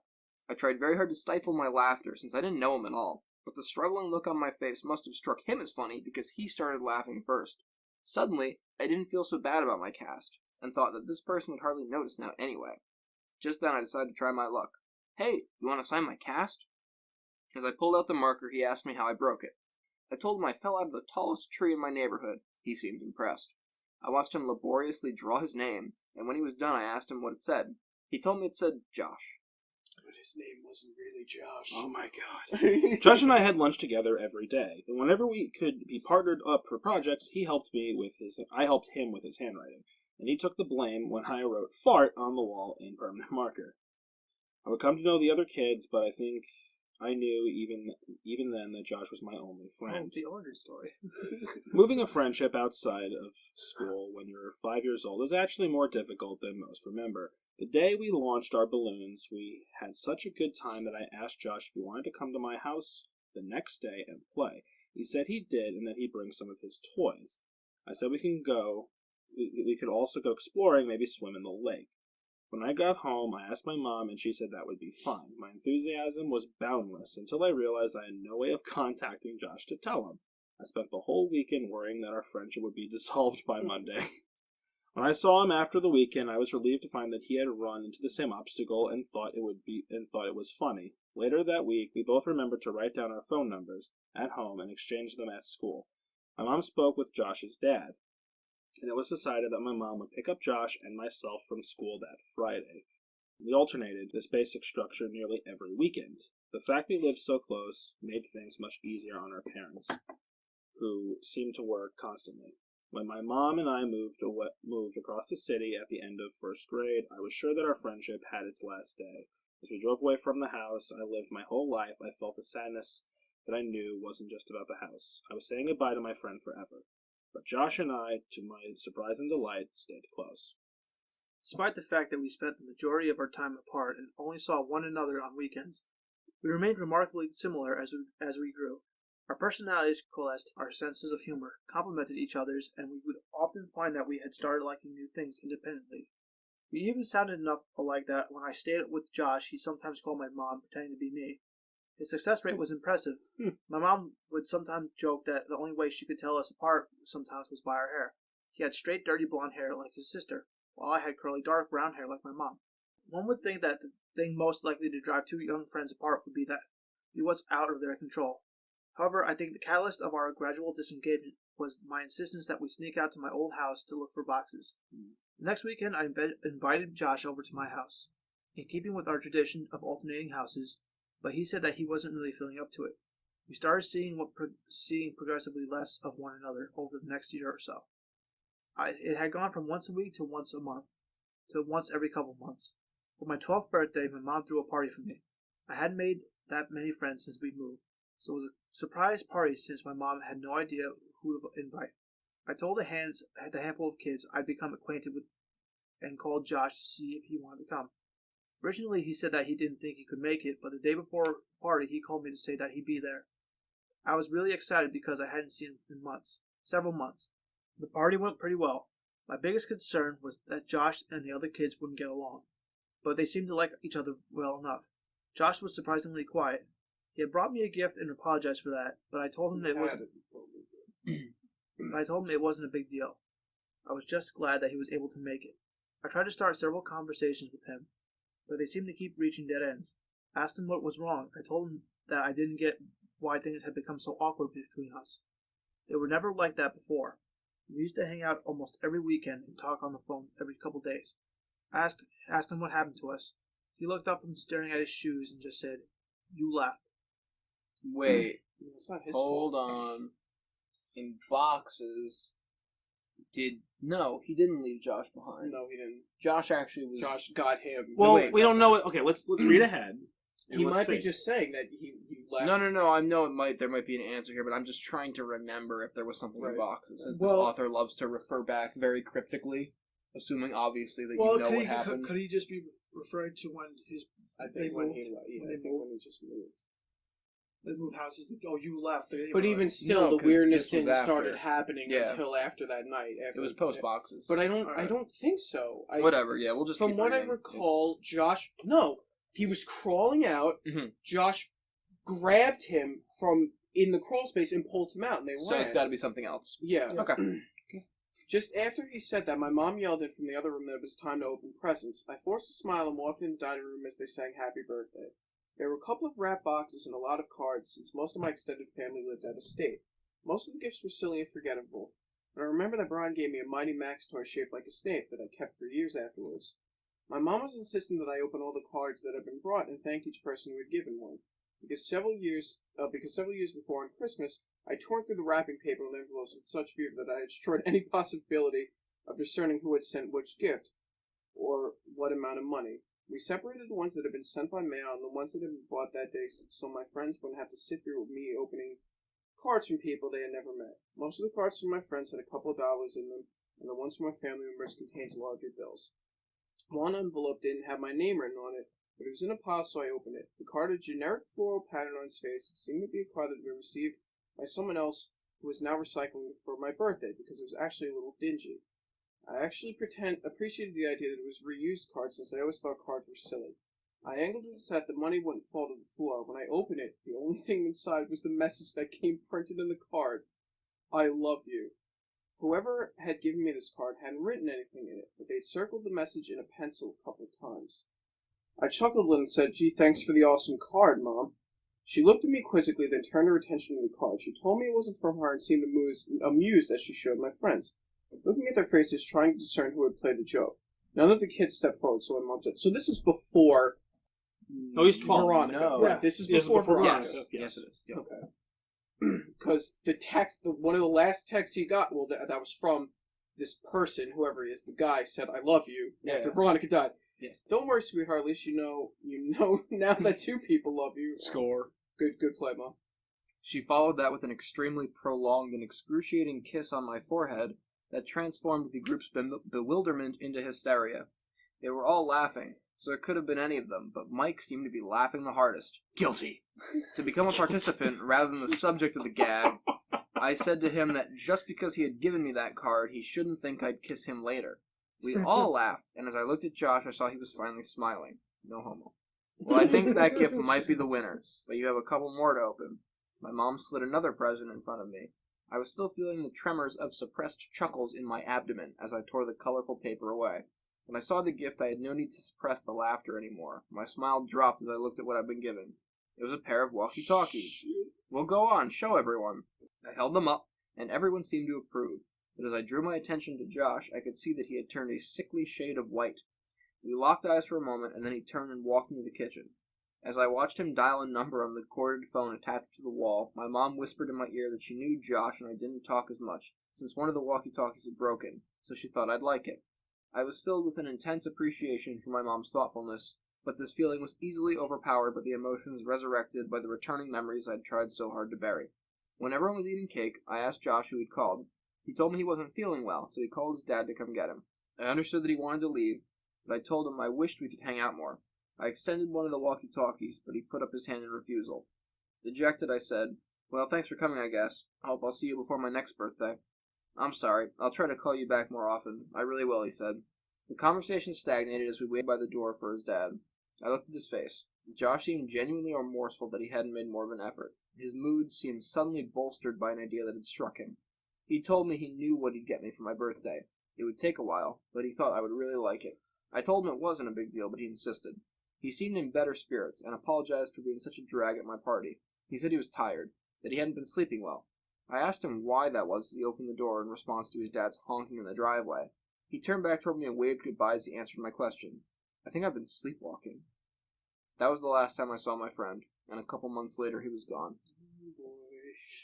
Over the past several weeks, my relationship between my mother and I has grown increasingly strained due to my attempts to learn the details of my childhood. It's often the case that one cannot know the breaking point of a thing until that thing fractures. After the last conversation with my mother, I imagine that we will spend the rest of our lives attempting to repair what I had taken a lifetime to build. She had put so much energy into keeping me safe, both physically and psychologically. But I think the walls meant to insulate me from harm were also protecting her emotional stability. As the truth came pouring out the last time we spoke, I could hear a trembling in her voice that I think was a reverberation of the collapse of her world. I couldn't imagine my mother and I will talk very much anymore. And while there are still some things I don't understand, I think I know enough. After Josh disappeared, his parents had done all they could to find him. From the very first day, the police had suggested that they contacted all of Josh's friends' parents to see if he was with them. They did this, of course, and no one had seen him or had any idea where he might be. The police had been unable to turn over any new information about Josh's whereabouts, despite the fact that they had received several anonymous phone calls from a woman urging them to compare this case with the stalking case that had been opened about 6 years before. If Josh's mother's grip on the world loosened when her son vanished, it broke when Veronica died. She had seen many people die at the hospital, but there was no amount of desensitization that could fortify a person against the death of their own child. She would visit Veronica twice a day since she was recuperating at a different hospital, once before her shift and once afterwards. On the day she died, her mother was late leaving work, and by the time she had arrived at her daughter's hospital, Veronica had already passed. This was too much for her, and over the next couple of weeks she became increasingly more unstable. She would go off wandering outside, yelling for both Josh and Veronica to come home, and there were several times her husband found her wandering around my old neighborhood in the middle of the night, half-clothed and frankly searching for her son and daughter. Due to his wife's mental deterioration, Josh's dad could no longer travel for work. They began taking construction jobs that were less well-paying, so he could be closer to home. When they began expanding my old neighborhood more, about 3 months after Veronica died, Josh's dad applied for every position and was hired. He was qualified to lead the build sites, but he took a job as a laborer helping to build frames to clean up the sites, whatever else was needed. He even took odd jobs that would occasionally come up, mowing lawns, repairing fences, anything that would keep from traveling. They began clearing the woods in the area next to the tributary to transform the land into inhabitable property. Josh's dad was tasked with the responsibility of leveling a recently deforested lot, and this job guaranteed him at least several weeks of work. On the third day, he arrived at a spot that he could not level. Each time he'd drive over it, would remain lower than all the surrounding land. Frustrated, he got off the machine to survey the area. He was tempted to simply pack more dirt into the depression, but he knew that it would only be an aesthetic and temporary solution. He had worked construction for years and knew that the root systems from large trees that had been recently cut down would often decompose, leaving weaknesses in the soil that would manifest as weaknesses in the foundations above. He weighed his options and elected to dig a little with a shovel in case the problem was shallow enough to fix, without needing a machine that would have to be brought over from another site. And as my mother described where this was, I knew it had been the spot both before the soil was broken and before it had been filled in. I felt the tightening in my chest. He dug a small hole about 3 feet down until his shovel collided with something hard. He smashed his shovel against it repeatedly in an attempt to gauge the thickness of the root and the density of the network, when suddenly his shovel plunged through the resistance. Confused, he dug the hole wider. After about a half-hour excavating, he found himself standing on a brown blanketed covered box about 7 feet long and 4 feet wide. Our minds have worked to avoid dissonance. If we hold a belief strongly enough, our minds will forcibly reject conflicting evidence so that we can maintain the integrity of our understanding of the world. Up until the very next moment, despite what all sense would have indicated, despite the fact that some small but suffocated part of him understood what was supporting his weight, this man believed he knew his son was still alive. My mom received the call at 6 p.m. She knew who it was, but she couldn't understand what he was saying, but what she did comprehend made her leave immediately. Down here, now, son, please God. When she arrived, she found Josh's dad sitting perfectly still with his back to the hole. He was holding the shovel so tightly it seemed that it might snap, and he was staring straight ahead with eyes that looked as lifeless as a shark's. He wouldn't respond to any of her words, and only reacted when she tried to gently take the shovel from him. He dragged his eyes slowly to hers and just said, "I don't understand." He repeated this as if he'd forgotten all of the words, and my mother could hear him still muttering as she walked past him and looked in the hole. She told me she wished she had gouged her eyes out before she faced downward into that crater, and I told her that I knew what she was about to say and that she need not continue. I looked at her face, and it was an expressing a look of such intense despair that it caused my stomach to turn. I realized that she had known of this for almost 10 years, and was hoping she'd never have to tell me. As a result, she never came up with a proper arrangement of words to describe what she saw, and as I sit here, I met with the same difficulty of articulation. Josh was dead. His face went sunken in and contorted in such a way that it was as if the misery and hopelessness of all the world had been transferred into it. The assaulting smell of decays rose from the crypt, and my mother had to cover her nose and mouth to keep from vomiting. His skin was cracked, almost crocodilian, and the stream of blood that had followed through lines had dried on his face after cooling and staining the wood around his head. His eyes lay half-lidded, facing straight up. She said by the look of him he had not been dead long, unless time had brought the mercy of degradation to erase the pain and terror of what was now etched into his face. She said it as if he had fixed his gaze right on her, his open mouth offering an all-too-late plea for help. The rest of his body, however, wasn't visible. Someone else was covering it. He was large and lay face down on top of Josh, and as my mother's mind stretched itself to take in what her eyes were attempting to tell, she became aware of the significance of the way in which he laid. He was holding Josh. Their legs lay frozen by death, but entangled like vines in such lush tropical forest. One arm rested around Josh's neck, only to wrap around his body so that they might lay closer. As the sun passed through the trees, its light became reflected by something pinned to Josh's shirt. My mother stooped to one knee and raised the collar of her shirt over her nose so that she might block out the smell. When she saw what had caught the sun, her legs abandoned her and she nearly fell into the tomb. It was a picture. It was a picture of me as a child. She staggered backwards, gasping and trembling, and collided with Josh's father, who still sat facing away from the hole. She understood why he had called, but she could not bring herself to tell him what she had kept from everyone for all these years. Josh's family never knew about the night I had woken up in the woods. She knew now that she should have told him, but to tell him now would help nothing. As she sat there, resting her back against Josh's dad, he spoke. I can't tell my wife. I can't tell her that our little boy. His speech staggered in fits as he pressed his wet face into his dirt-caked hands. She couldn't bear it. After a moment he stood up, still shuddering, and lumbered toward the grave. With a final sob, he stepped down into the coffin. Josh's dad was a big man, but not as big as the man in the box. He grabbed the back of the man's collar and pulled hard.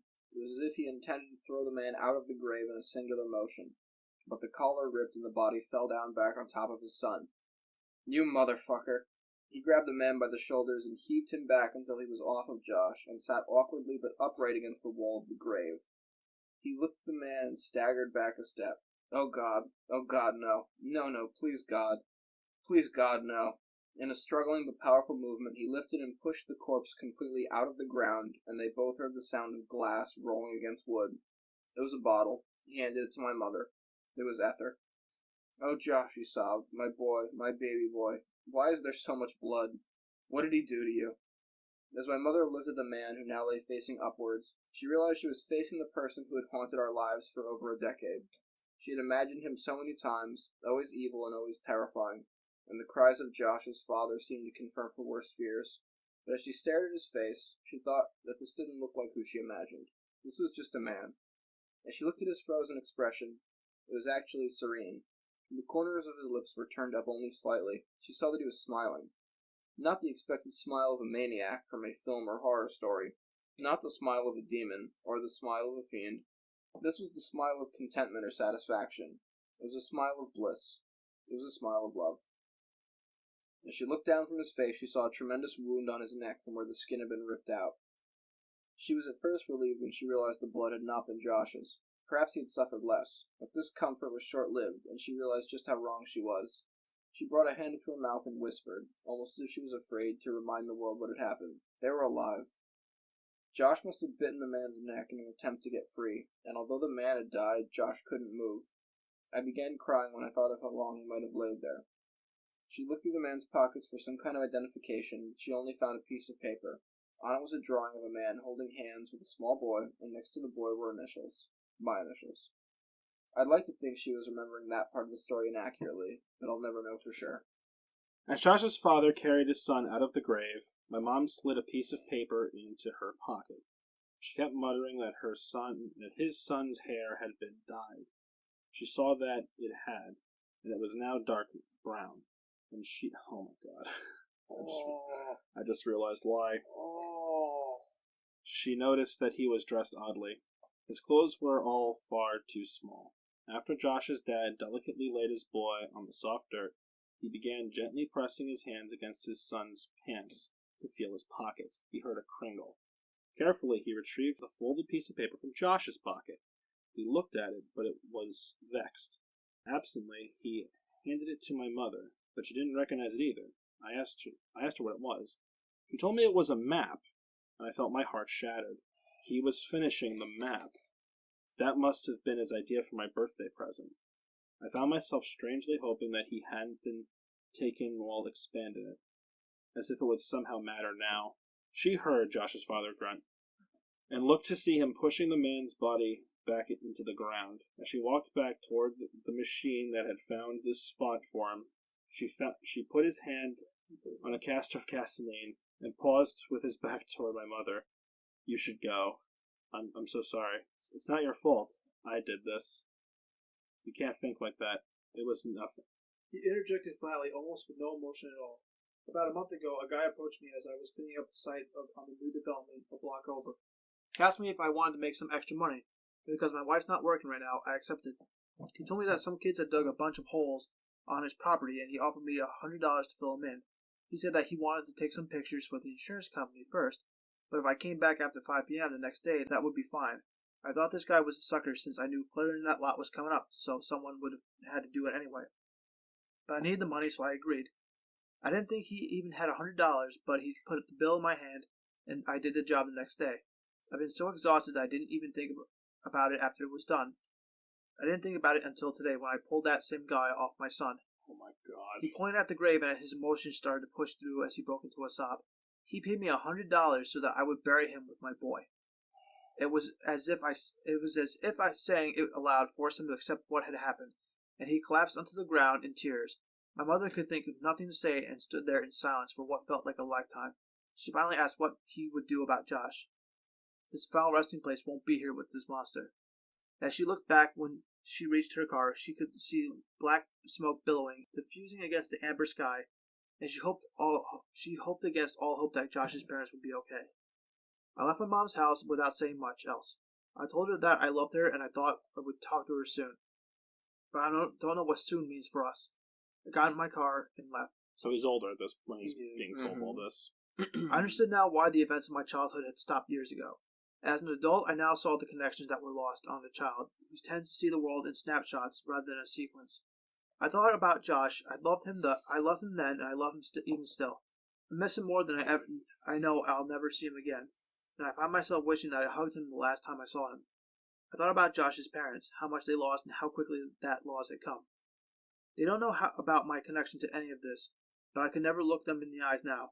I thought about Veronica. I had only really come to know her later in my life. But for those brief few weeks, I think I had really loved her. I thought about my mother.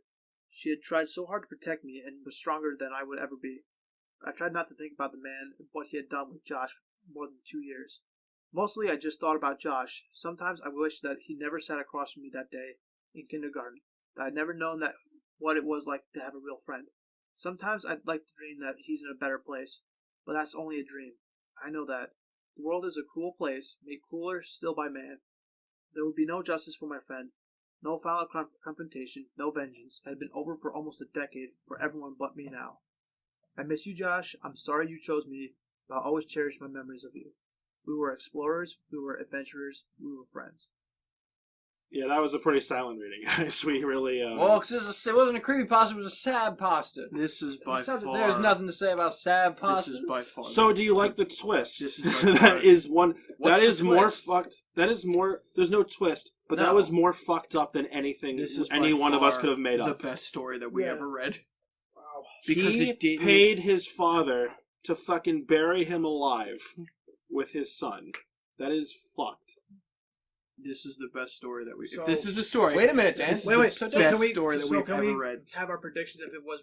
We'll talk Some about of Friends them already- first. Hey, talk about Friends first. Nothing. I mean, it's just sad. This is That the was best. sad. This is the best story. Friends that was we've not ever read. scary. It was just sad It things felt like happening. more of like a tribute to By the end, Josh. yes. Like it felt like he was saying that was something you would say at a funeral, like to remember something. Well, not a entirely. eulogy. A eulogy. One like- thing that I liked that was mentioned near the end, where he said childhood was not remembered as a sequence but a series of snapshots. And I think that was a really cool literary device to sort of convey that way of thinking about your It all past. comes full circle. So that was nice. I mean, Yeah. we kind of complained a bit trying to keep up with the jumps in time, but I think it was doable to keep up The with story- it, and the I thought it did a story's- really cool job of presenting the narrative. This story is fantastic. If this is a story, it's extremely well written. Yeah. It's very concise with the horror, and at no point does it veer into. Which I'm compelled to think that this isn't a creepypasta, because at no point does it veer into bullshit like everything else that we've read. Well, not everything. This was just a dude that was just a fucking insane man, and if he couldn't have the narrator, he was going to take Josh. And that was it. That's all you need. That's way fucking scarier. The fear of the unknown, way, way fucking scarier, and way more believable, and way more creepy. I fucking love this story. It was great. Okay. Ugh. It was, overall, it was very good. Thanks a lot for dragging me down the wrong road, Dylan. Last time At first, I thought I was like, wait a minute, this can't be right. I'm looking at you like this motherfucker read the whole thing before we did. What's fucked up? That's rude. What's fucked up Sorry, I is wouldn't dream of it. this stalker, this very, very evil man, very deranged man, Maybe he was just misunderstood. was. I mean, we don't see But it from hey, his hey, perspective. John! was- He's leading up to a big reveal. Will, for There's Christ's no sake. reveal here. Look, it's just I was just gonna mention that, like, this person planned all this out for the narrator, and the people that got the most fucked was not the narrator, but Josh's entire family. And that's awful. The whole family got And fucked. and the guy still wins because he got away with it. He says it. There's no vengeance.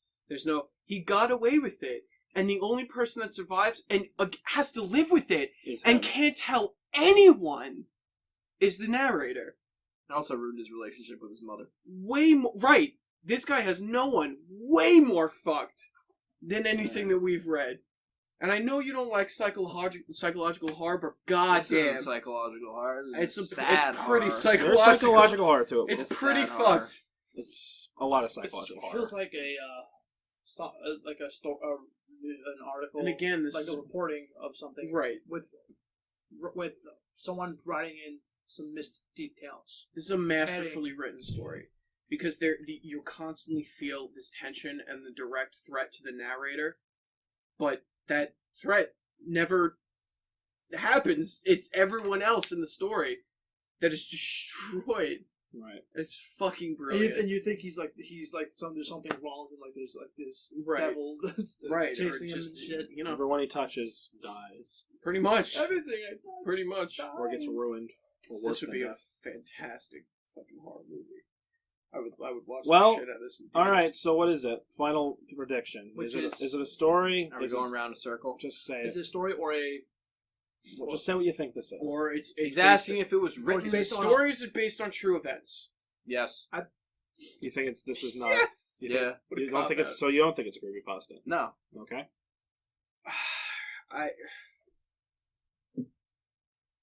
It might be. It might be based on true events, although embellished. Pick a side.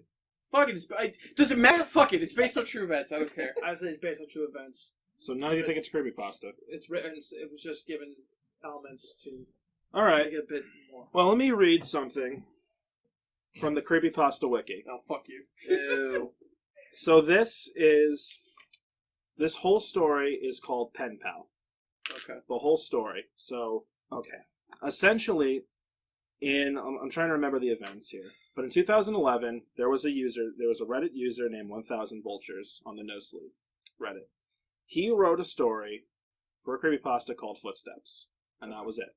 He wrote a story called Footsteps, the first story, and then he made another one, and then he made a couple more. So this is exactly what it says on the wiki that I have here. So written by Reddit user 1000 Vultures on the No Sleep Reddit.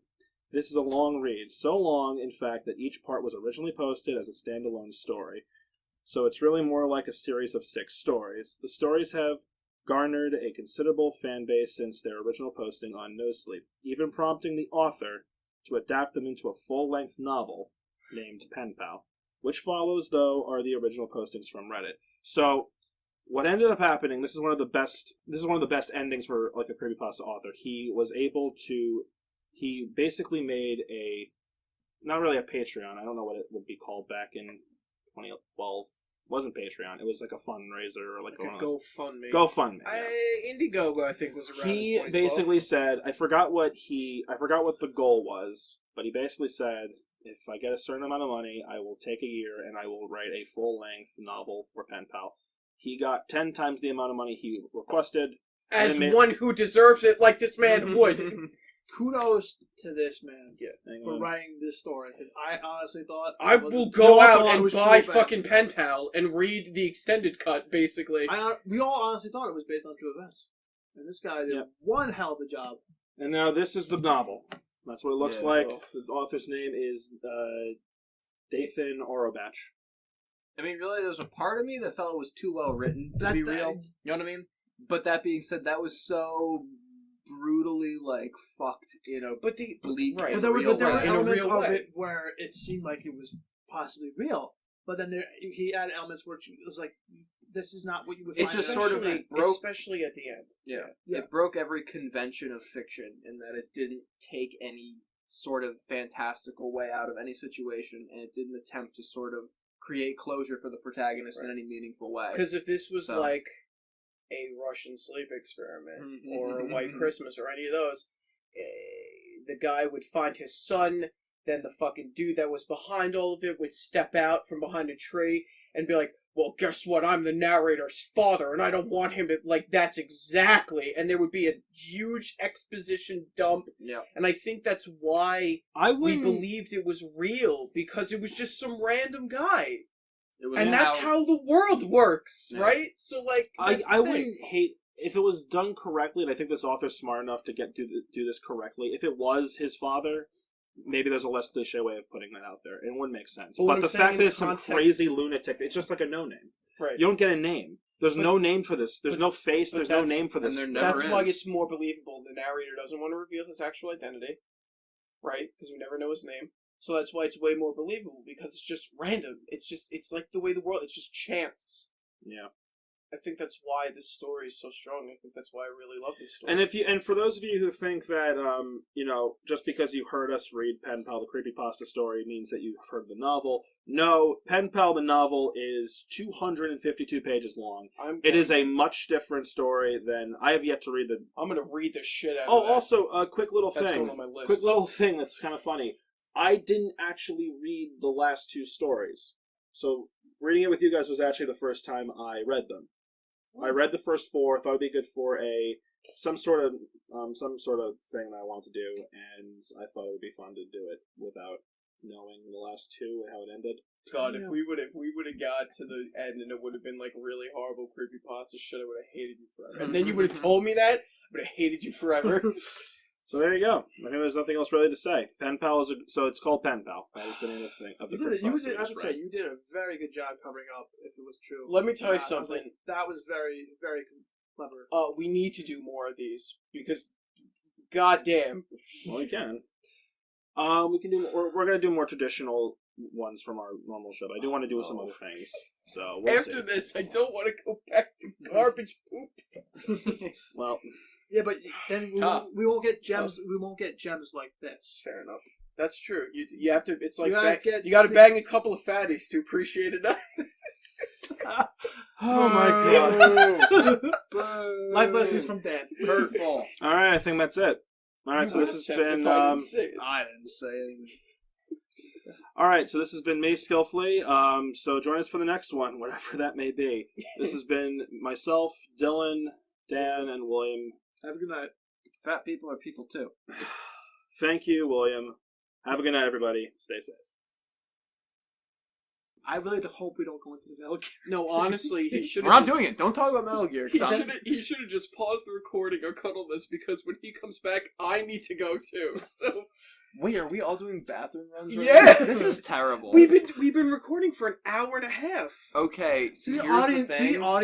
we are We're sorry. very sorry. Our John bladders might can hold it. crop This is the most unprofessional and make podcast this ever. not terrible. It's The possible. thing is that like But he never cuts anything. he doesn't. He does his best. We went to Burger 5, which is a new burger place, and it was like it was kind of like an artisanal burger place. Like they were fucking like $10 burgers. It was a dirty hipster place. Everything was made out of wood. All right, There was maybe light bulbs without. When I fucking say lit. artisanal, I feel like hipsters implied. It was a Okay, hipster fair. burger joint for rich people with Okay, money he to burn. covered the basics. Yeah. And it was good. They served it on prison trays, and there were no mason jars, but like that and was they cool. stamped the burger. They had with this burger crazy fun. thing where like they burned the name Burger Find to the top of your bun with some kind of like heat stamp. It was super rad. Yeah, it's And we pretty ate the burgers, and they were really tasty. It was a solid $10 burger. It's like that. It's walking that in between fast food and sit down kind of feel. Yeah. Good burgers. Tasty sauce. What was it called? Burger Fi Burger sauce. fry sauce. Very original. Very cool. Now we're all shitting our brains out. It looks like. No, I gotta do the number ones. Okay, maybe That's why I went just before the me podcast. because I was in physical pain Okay. and Really? I had to leave. Yeah. What, So like if you're- if you're a- GameCube size? Size this? Like if a game, yeah, I'm not gonna get more visceral than that, but sure, we'll roll with that. If we, I'm so sorry, If you're We're If injecting you're- our penal regions into all right, into if, Stop C4. it. if you find yourself ever on Long Island, check out Burger Fi. And John comes down looking fucking furious. That William started it. William started it. You know what? And now that you're I'm gonna have to edit no, this down. yeah, you're gonna Nah, have you're to cut good. that all out.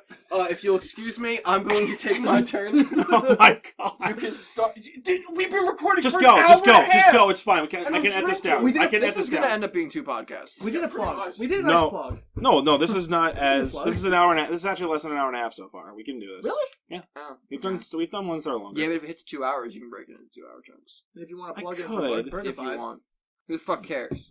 Hey, something to listen to while you're doing something. Like, Dude, my commute is ass, and I love long podcasts. So, that's good Yeah, shit. case in Are we point gonna right push there. forward without Dan, John? No, we're gonna wait for Dan. This is the last story. Are we gonna keep filling air? Or are you gonna do fancy editing tricks? I might edit this or may not. Just talk. Jesus fucking Christ. Alright, well, give us something to riff on. I don't know. we What were you just did a talking about plug-in. when I was gone? We were talking about shitting our brains out from Burger Fi, or at least I was. It was a nice plug-in for Burger What? Fi.